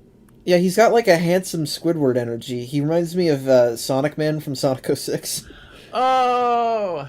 Yeah, but he's not as good as Sonic Man. Well, no, because that guy's fucking hilarious, but But yeah, I get what you're saying. well, and he says I'm your uncle, but he doesn't say I'm Queen Alina's brother. And frankly, I don't even know what the nature of Uncle Chuck is in this show for the one episode he's in. Yeah, I'm so sad he never showed up again after how cool he was in Sad AM. And, it's just like, I don't know, it just seems like such a flimsy and bad story that... Yeah, I mean, it's just classic. The heroes are stupid for the plot. Here's a question. Periwinkle gives the trio, like, rings. He's like, oh, you keep these rings. They are special. But that doesn't do anything with them. Their significance is never explained. Yeah, so But you'd they think don't that do they'd either be part of the trap or instrumental to defeating Robotnik, but they are neither. Yep, Just gotta get that bling, gotta get that drip. I guess.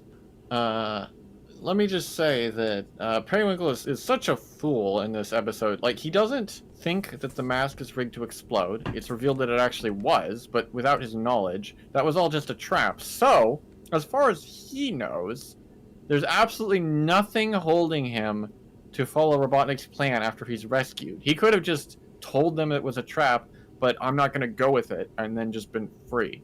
Maybe he's just like a really unenthusiastic supporter of Robotnik. Maybe. Yeah, I don't know. Episode 31, Country Crisis.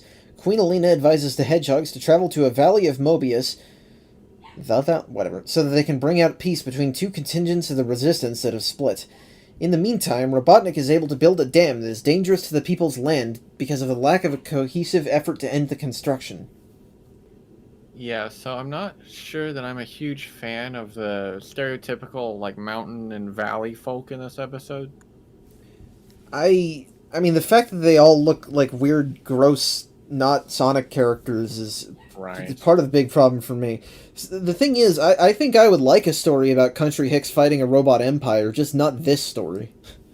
Because I'm just imagining, because there are, a lot of zombie stories set in redneck countries, so being able to imagine the visual of someone driving a mud-covered red pickup truck through a wave of, robot monsters, that sounds cool. This episode is just kind of bad. There's two sides of the people. They're both old people that are crotchety and think that the other stole a magic medallion or whatever, but it actually just got put in a pot that nobody ever thought to look in. Yeah, it's the stupidest explanation ever. It's like, oh, I actually put it in a music jug, but didn't touch for years.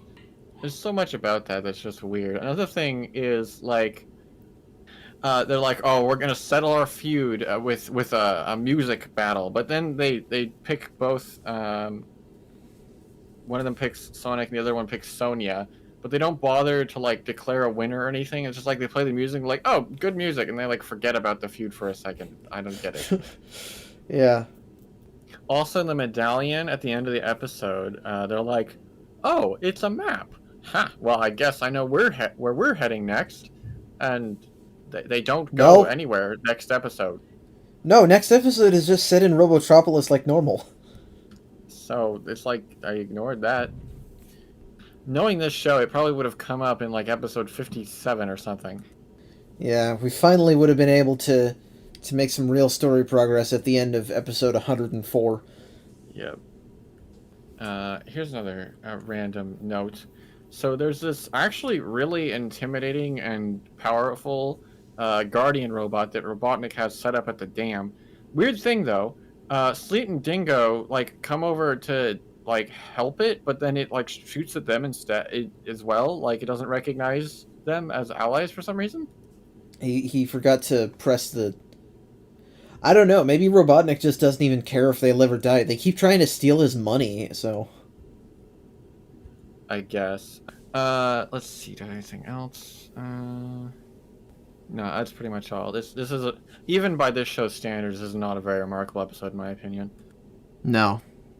Episode 32, Haircraft in Flight. Robotnik is using the local hairdresser, Doobot, to get information on the citizens that are against him. Sonya becomes a victim of the Doobot's trance during a shampoo and, while under the spell, divulges important information that could lead Robotnik to a secret base.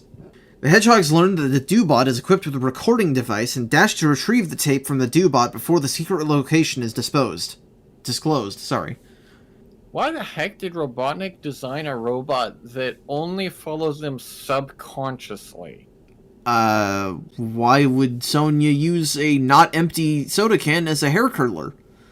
Well, the idea with that is they're like rebels, and so they have to use what they can get, even though we actually talked earlier and they actually have easy access to, stores and stuff. I know, but just pour the soda out. Oh, I see what you mean. I don't know. I think this episode is meant to be kind of an anti-gossip episode, but the robot literally hypnotizes people into saying things. There's nothing they can do. Well, it's just a fantasy way of showing it. But no, that's 100% what it is. I was surprised that the song for this episode is actually very Sonic Says-esque, because it's basically telling the viewer not to be, not to talk behind people's backs and stuff. Yeah. There's a weird joke where Robotnik is, like, trying not to say excellent when things are going his way, and I'm not sure why that's a joke. I'm assuming they're not just, like, trying to be like, oh, we'd be ripping off The Simpsons, because that's not really a thing. I don't know. I didn't bother to check in past episodes or remember to think about it in future episodes, but maybe he just says excellent a lot. I don't think so. I feel like I would have noted if that had become a catchphrase. Just because I would have made the Mr. Burns joke earlier. I don't know. Uh-huh. Well, even if it isn't really the case, I honestly find it pretty funny that they're actually that self-conscious that they actively stop themselves from saying it in this episode. Yeah, maybe. So they end up using the robot to basically hypnotize the villains into forgetting everything from the episode. And I think you know what's coming here. Can't they just use that to literally end the entire conflict by hypnotizing them into not fighting? Yeah, I'm getting flashbacks to Tangled Webs when Sonic literally had them at gunpoint.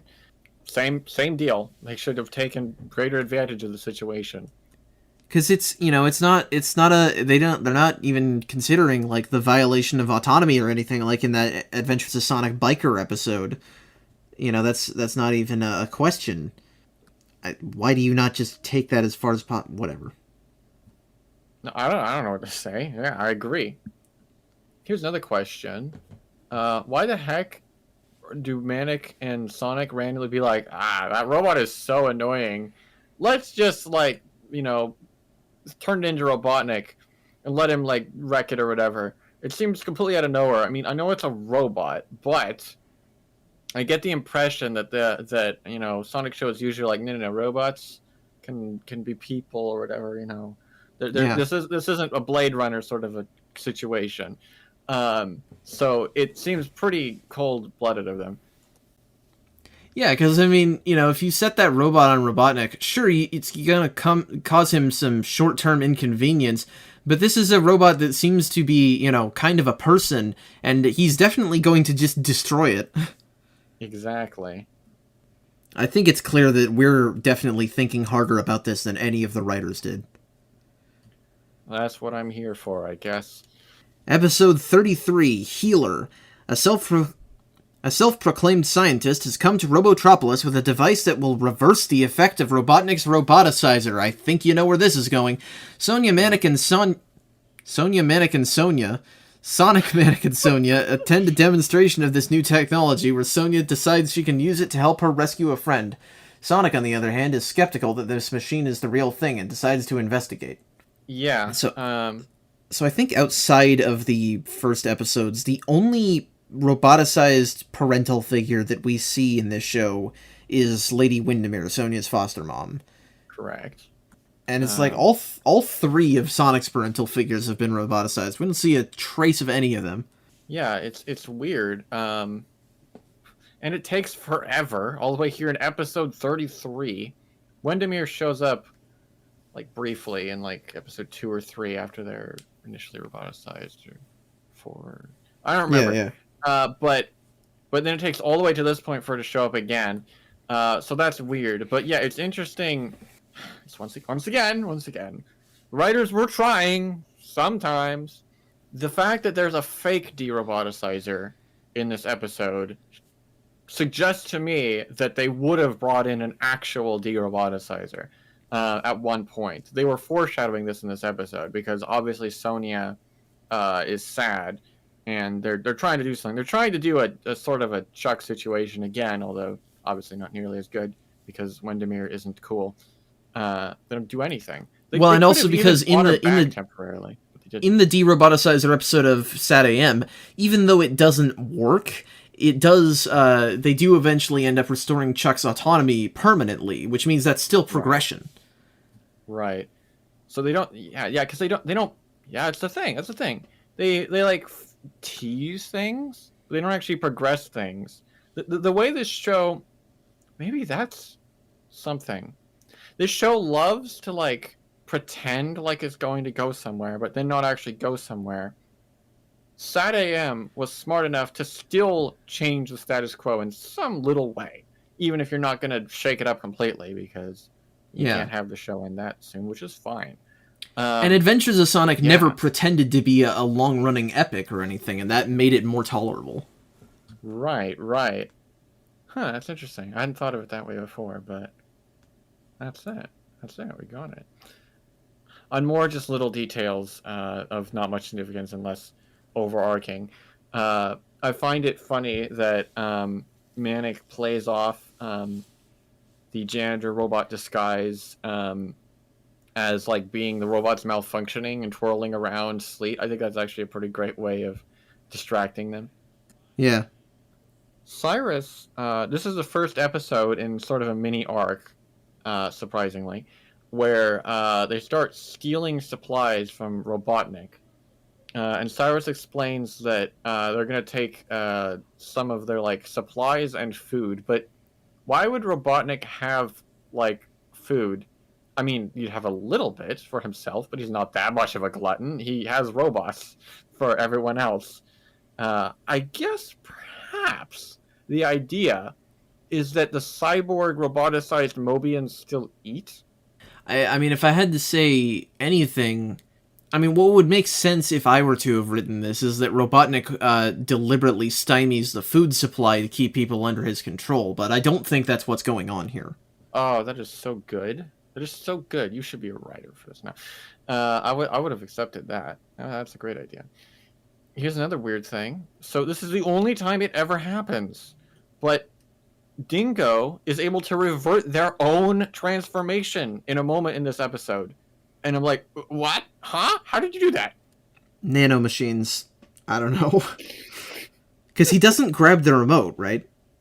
No, I checked closely. He wasn't shot from far away. Dingo was outside of the room, and then he comes in afterwards. It just happens. It's very strange. Sloppy. Yeah.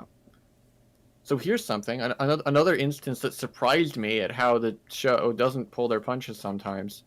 Titus, the scam artist, jumps in and knocks Sonia out of the way of the roboticizer, and then gets roboticized himself, which kind of, I'm like, whoa, like, yikes. You don't usually see sort of, all the other characters that start bad and turn good, usually get to like be rewarded for that. But no, he has to sacrifice himself, which kind of surprised me. Also, the main trio doesn't seem to care about it at all. They don't feel sad for him in any way. No.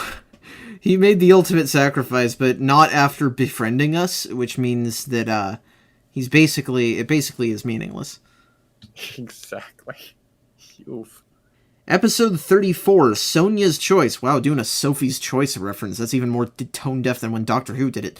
Robotnik has arranged a museum exhibit of the royal family goblets.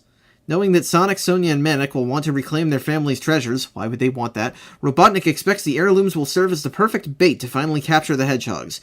Sonic and his siblings are aware that this is most likely a trap and devise a counterplan of their own to avoid getting caught. For being raised outside the aristocracy, Sonic and Manic sure care about their royal lineage a lot. Well, what's her face? Renee, who shows up in this episode, is like, no, you have to get him! And they just go with her. That's the way it seemed. But yeah, you're right. So this is all like a heist episode or whatever. And as part of that, Sonic finally uses their anti-gravity sneakers for something useful. It comes back all the way from the Hedgehog's home in their castle. It's once again, this show brings in elements and then doesn't make use of them until much later. It's weird. Another part during the heist sequence, Sonia is like, oh wait, Sonic, jump in that display case. And he's like, why would I do that? And then he jumps in, and then he jumps out, and then Sonia traps one of like the monsters inside of it. Which, okay, but she never once explains to him that he's supposed to jump back out. It's just weird. Fill your buddies in about your plans. Well, and that's the thing that I was about to say. It's not remotely connected, but near the end of this episode, the Queen shows up piloting a ship to just barely save Manic. And so he's right there with her. I think he's unconscious, though, so, it's whatever. But it's like, if you're going to be this close and make this amount of change, I don't understand what her point in being separate is. I don't understand what sealing their fate, is supposed to entail if she acts too soon. Because she's acting throughout this entire show. If she showed up and explained to them in secret that, yeah, I have to be away from you guys, but you guys just keep fighting the good fight and eventually it'll all come together, that would solve so many problems. Yeah, no, 100%. I was actually really surprised to see Alina in this episode because it had been a long time since she actually showed up in an episode, if I'm remembering correctly. So that's weird that like the main series plot finally showed up again, although not for any significant because it's purpose. like they're allowed to know where she's been and know what she's done and said, and they're apparently allowed to be in the same space as her as long as they're not directly speaking to her. That's just such a weird rule. Yeah, no, it's totally... Well, the Oracle explains, it's this is the way things will be or whatever, and everyone just trusts him. Maybe the Oracle is the secret bad guy, and because she was actually following bad advice, that's the reason the show never got a real ending. So it's funny you bring that up. I didn't make a note of it anywhere, because I wondered if it would actually happen, but it didn't. Yeah, the Oracle has a weird sort of a vibe to them. I don't think this was the intention, but they easily could have been a villain, I think, because they act very strangely, are purposefully unhelpful, and there's a bit earlier on when he puts a spell on Robotnik just to tell him, oh, you'll be doomed one day. But he totally could have, stopped him because he can just teleport around and stuff. The guy has got magic powers. Well, and also, why would you warn Robotnik? Yeah. So it's like the guy's actions make no sense. It might have been interesting. It might have been terrible knowing this show. But I think that would be a neat little twist if he actually was a villain, because you could totally support that. Listen, he had a bad dream, so it's time to separate the babies. But we're going on tangents here a little bit. There's a bit where I appreciate when the villain is like, I have a backup plan for my backup plan. But I wish it was foreshadowed a little bit better or explained somehow how the hedgehogs get these glowing footprints, but instead they just kind of throw it in after they raid the place. It's a side effect of the Sonic Tonic and made their feet radioactive. Oh, that's what it is. Yes, obviously. There is Megamuck in this episode, which is kind of an established Sonic thing. Oh yeah, Megamuck. That's true. I don't get Robotnik's plan is like, oh, Sonya, you have to go after only Sonic or Manic.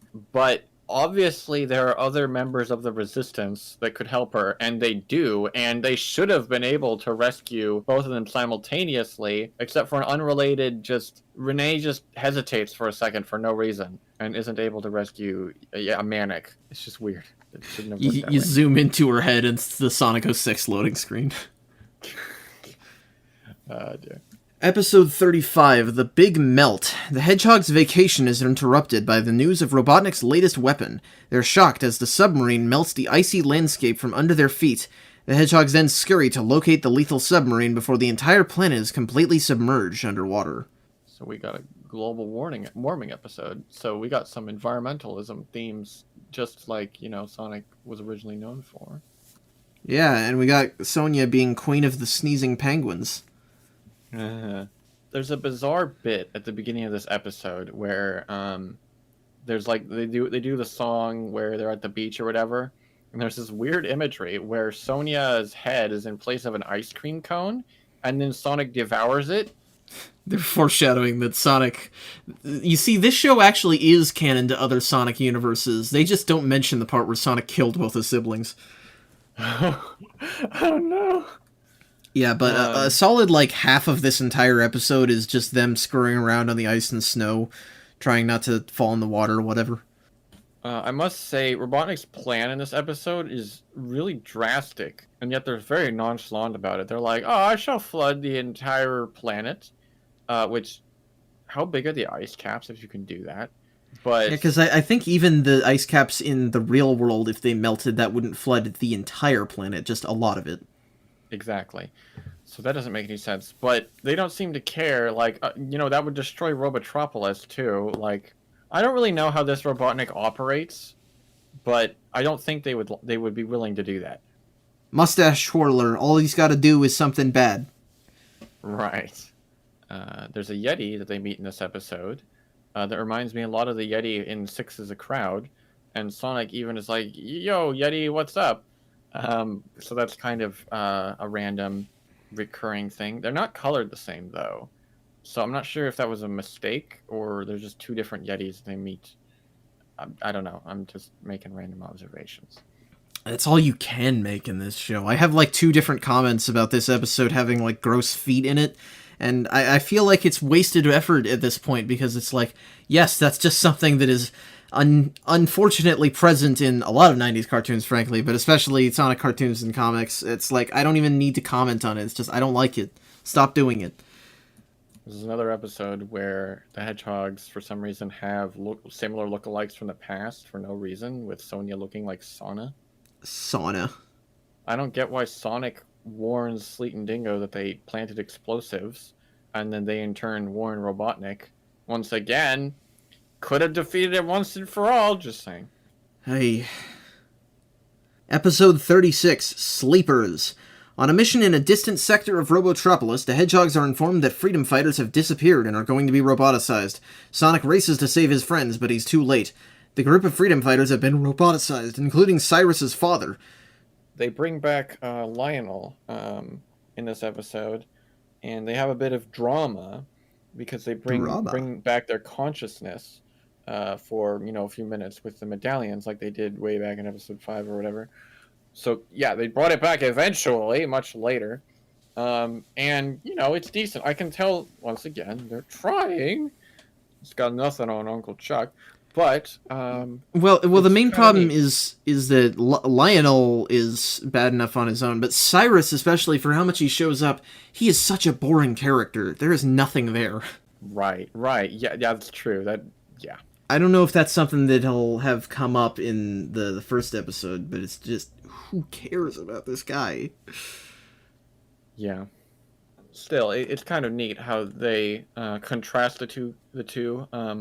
Both of them are geniuses. When Robotnik is talking about we've got to get more of these little sleeper missiles, then the roboticized Lionel is impossible. You can't create them with any sort of fuel except this tritium. And later, Cyrus analyzes one of them and is like, they're made out of tritium, which is the only substance that could make this sort of a thing. So it's neat that there are little parallels that way. I suppose. I don't know. I'm giving this show too much credit.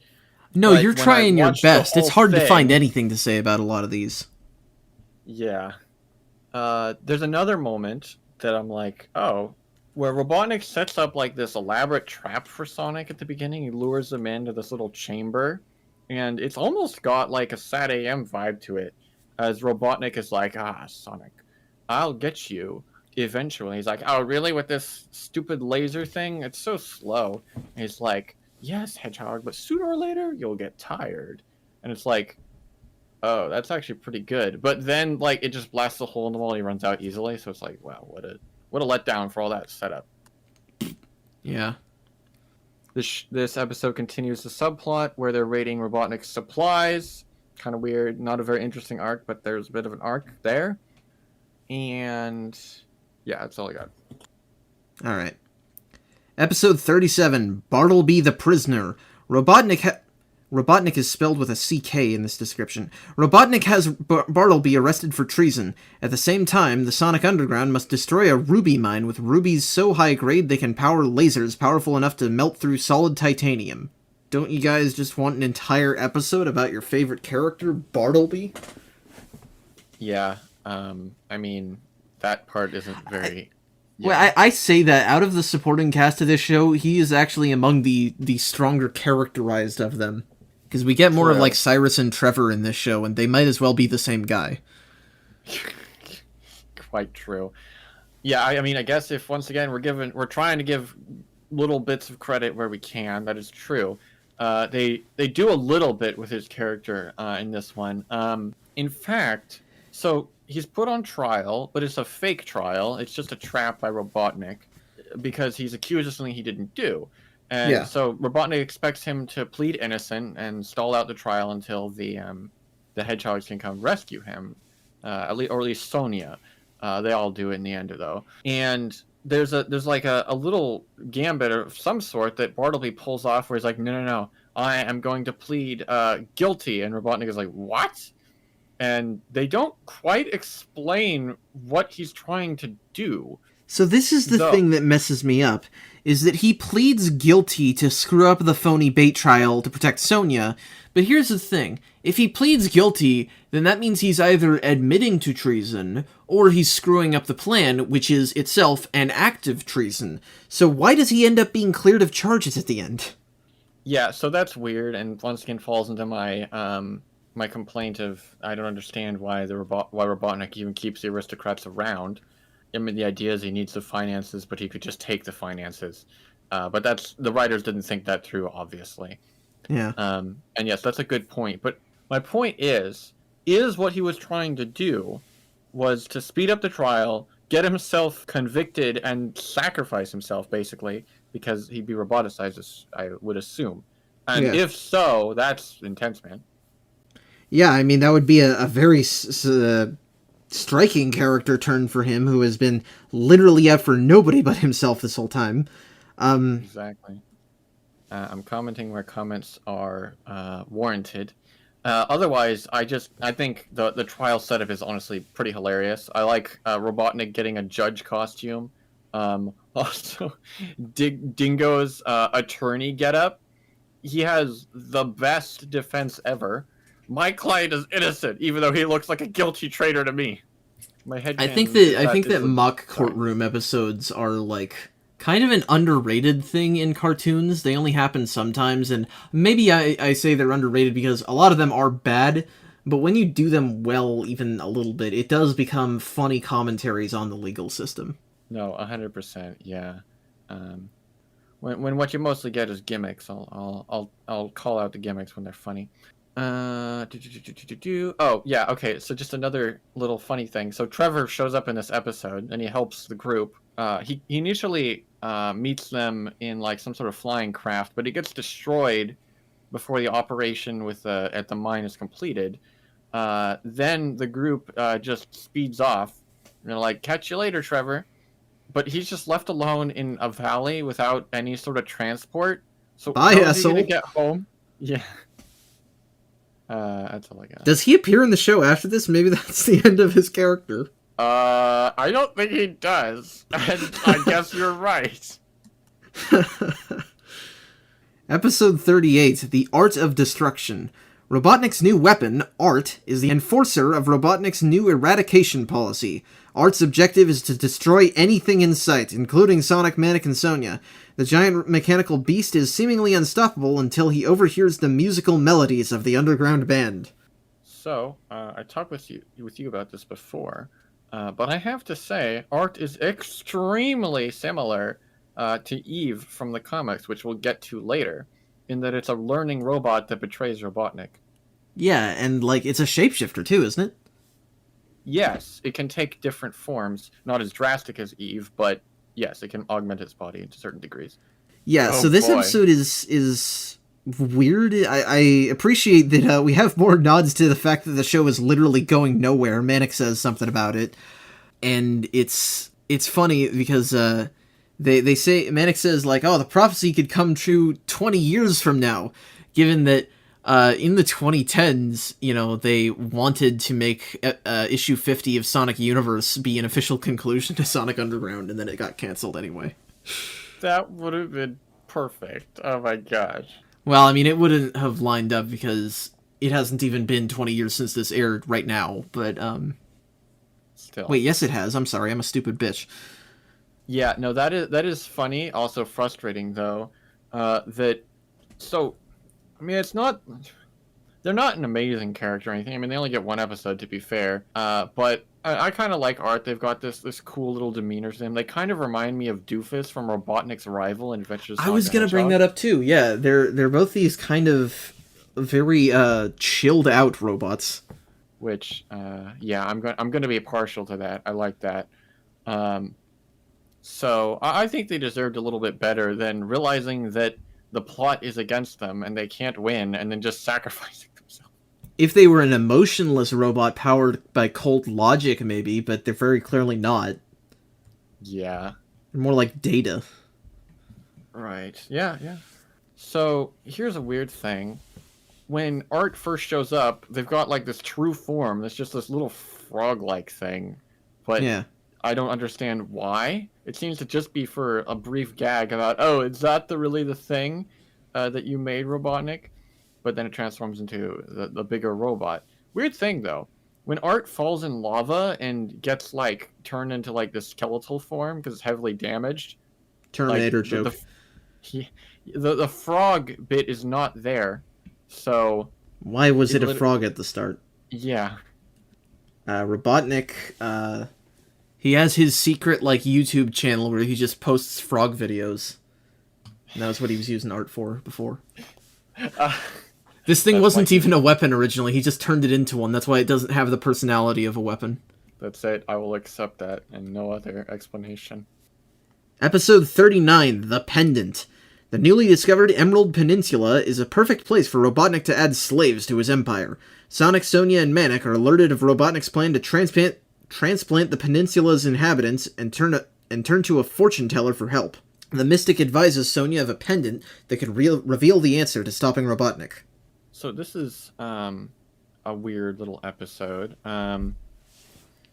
You've got this mystic sort of setting, this mysterious place, and at the end you've got this fairy person who kind of reminds me of the Oracle in that they've got these cool magical powers and can erase the memories of Fleet and Dingo, yet they refuse to use their powers to help the heroes in any meaningful capacity.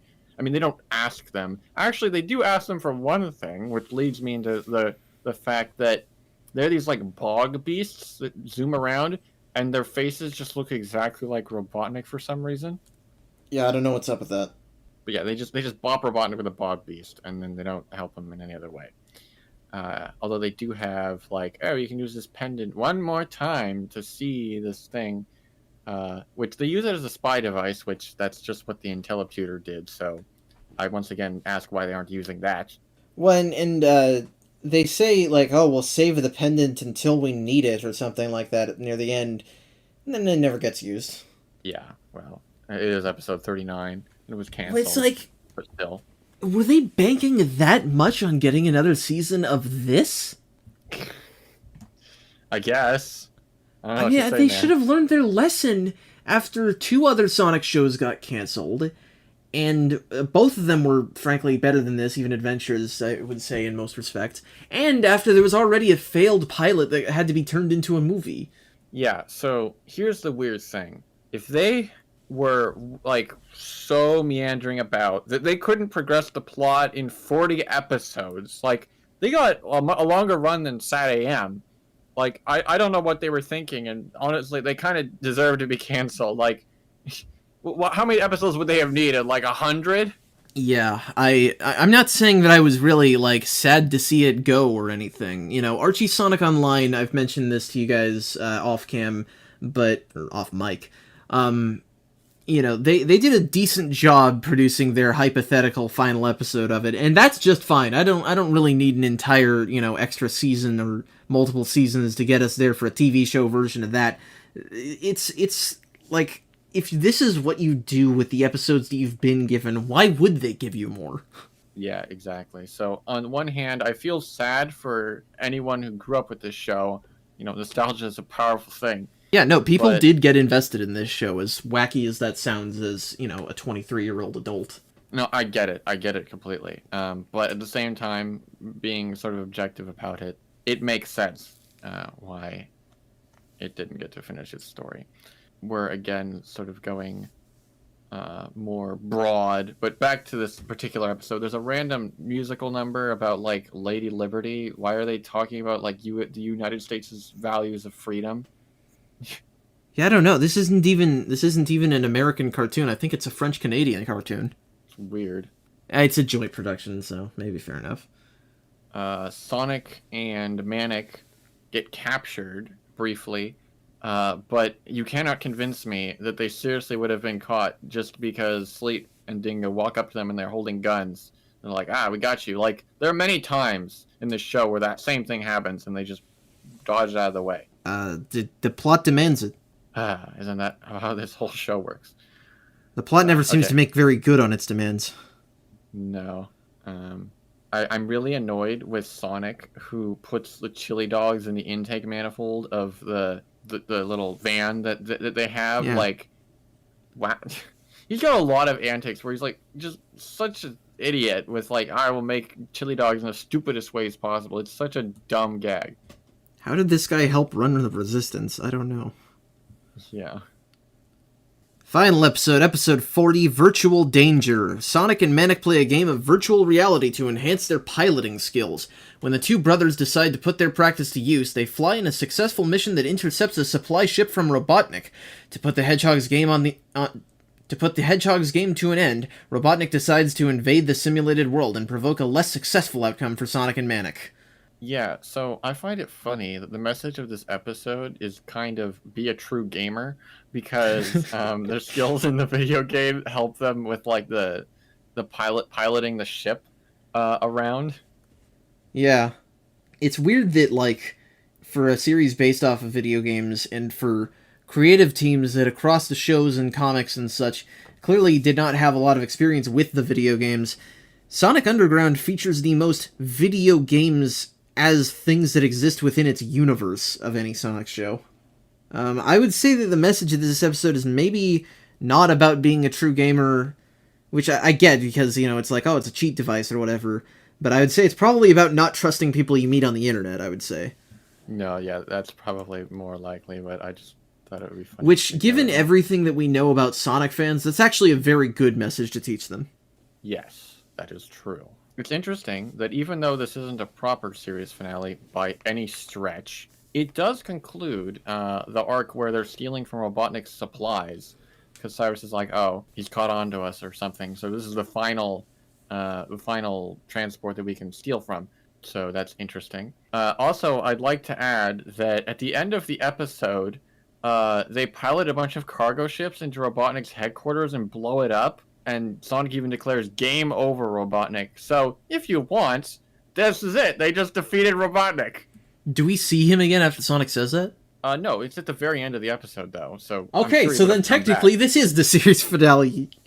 Yeah, you can take it that way. Screw Queen Alina.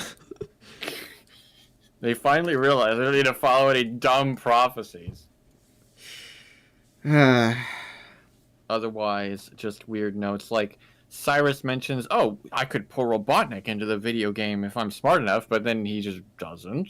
So I'm not even sure what the point of that line was. And there's just a bit of a continuity error when Sonia magically emerges from the video game, just like Sonic and Manic, even though she was actually wearing one of those VR headsets. So bad show. You can't even get your continuity straight. 0 out of 10. That's the reason. I think that there's better reasons to call it a bad show, but yeah, I really had high hopes for this show, if I'm honest. Because I think that the first 3 episodes, they're not great, but they do a good job of getting you to expect more from the show than it actually delivers on. Oh yeah. There are lots of things. I only talk about the nitty-gritties and weirdnesses here and there. Well, partially it's because that's just how I am. I did the same thing with Adventures of Sonic the Hedgehog. But it's partially because I do think it is a little warranted. Because, like I said, it's obvious they tried with certain things. There are interesting elements. If it just added up and wasn't, a little, nonsensical in certain ways, I think there's a lot of potential here. It's like Sat AM, and Sat AM was a great setting, but it's just a little bit different. There's a little bit of a different twist. They bothered to bring back elements and move the plot at a faster pace. I do think, a world taken over by Robotnik, where he doesn't just essentially kill everyone, but actually just turn them into robots, but instead allows people to continue on. I think that's an interesting setup, and for that matter, the prophecy could even be more interesting if it wasn't so like, oh, you have to do it by the books, this, that, and the other thing. But instead it was like, oh, this thing could happen. They kind of go after it. You could even mix things up a little bit, like, we're not sure of how the prophecy will play out. It just gives them hints and then, leads them along. There's ways you could have done it, as my point, with the setup. And it could have been good, but it just didn't. I think all in all, the biggest crime is that it had to be 40 freaking episodes. It was hard enough with Adventures of Sonic, but at least that show had refuge in audacity, as they say. This show was just boring. Yeah, it's weird. It took me maybe, 10 episodes or so, but by that point I realized, wow, I'm actually not enjoying this as much as I did Adventures of Sonic the Hedgehog. It's very strange. Well, I still, I would say that at the very least, we're through the worst of it. Shows-wise, you mean? I think we're through the worst of most of the franchise, frankly. I think that the Game Gear games gave us a level of pain that I didn't expect to be as bad as it was. As well as some of the other poor classic games. Obviously the Game Gear games can't compare to the badness of, like, Sonic Jam on the Gamecom, but, that's... That's one game, and in terms of shows, absolutely, because Sonic X is kind of episodic, but you can't say that show hasn't gone places by the end. They're literally on a different planet. I never saw the second half of that show. I'm very interested in that. Yeah, and, I mean, it's like, the comics are gonna be super weird, and it's gonna be tough going through the early ones that are not all that continuitous. That's a terrible word. But eventually they'll coalesce into something that I think is holistically very interesting, which is more than I can say about Underground, which is neither interesting when taken individually or as a series. Well, then I shall remain optimistic, and I'll try to cut it slack as much as I possibly can muster, and hopefully I won't even need to that much. If it actually goes anywhere, it's probably gonna be better. Yeah, and yeah, that's going to be it for tonight, I think. So for all of you out there listening, feel free to share, comment, and subscribe if you enjoyed. And if you have any questions, comments, or feedback, you can always reach us at deepdivezonepod@gmail.com or at deepdivezone on Twitter. And next week, we're still going to be doing the manga stuff. I probably said that we're going to be doing manga stuff next week on the previous episode, but I'll try to get this one out before next Sunday. But I hope you all have a great night, and we will see you next week.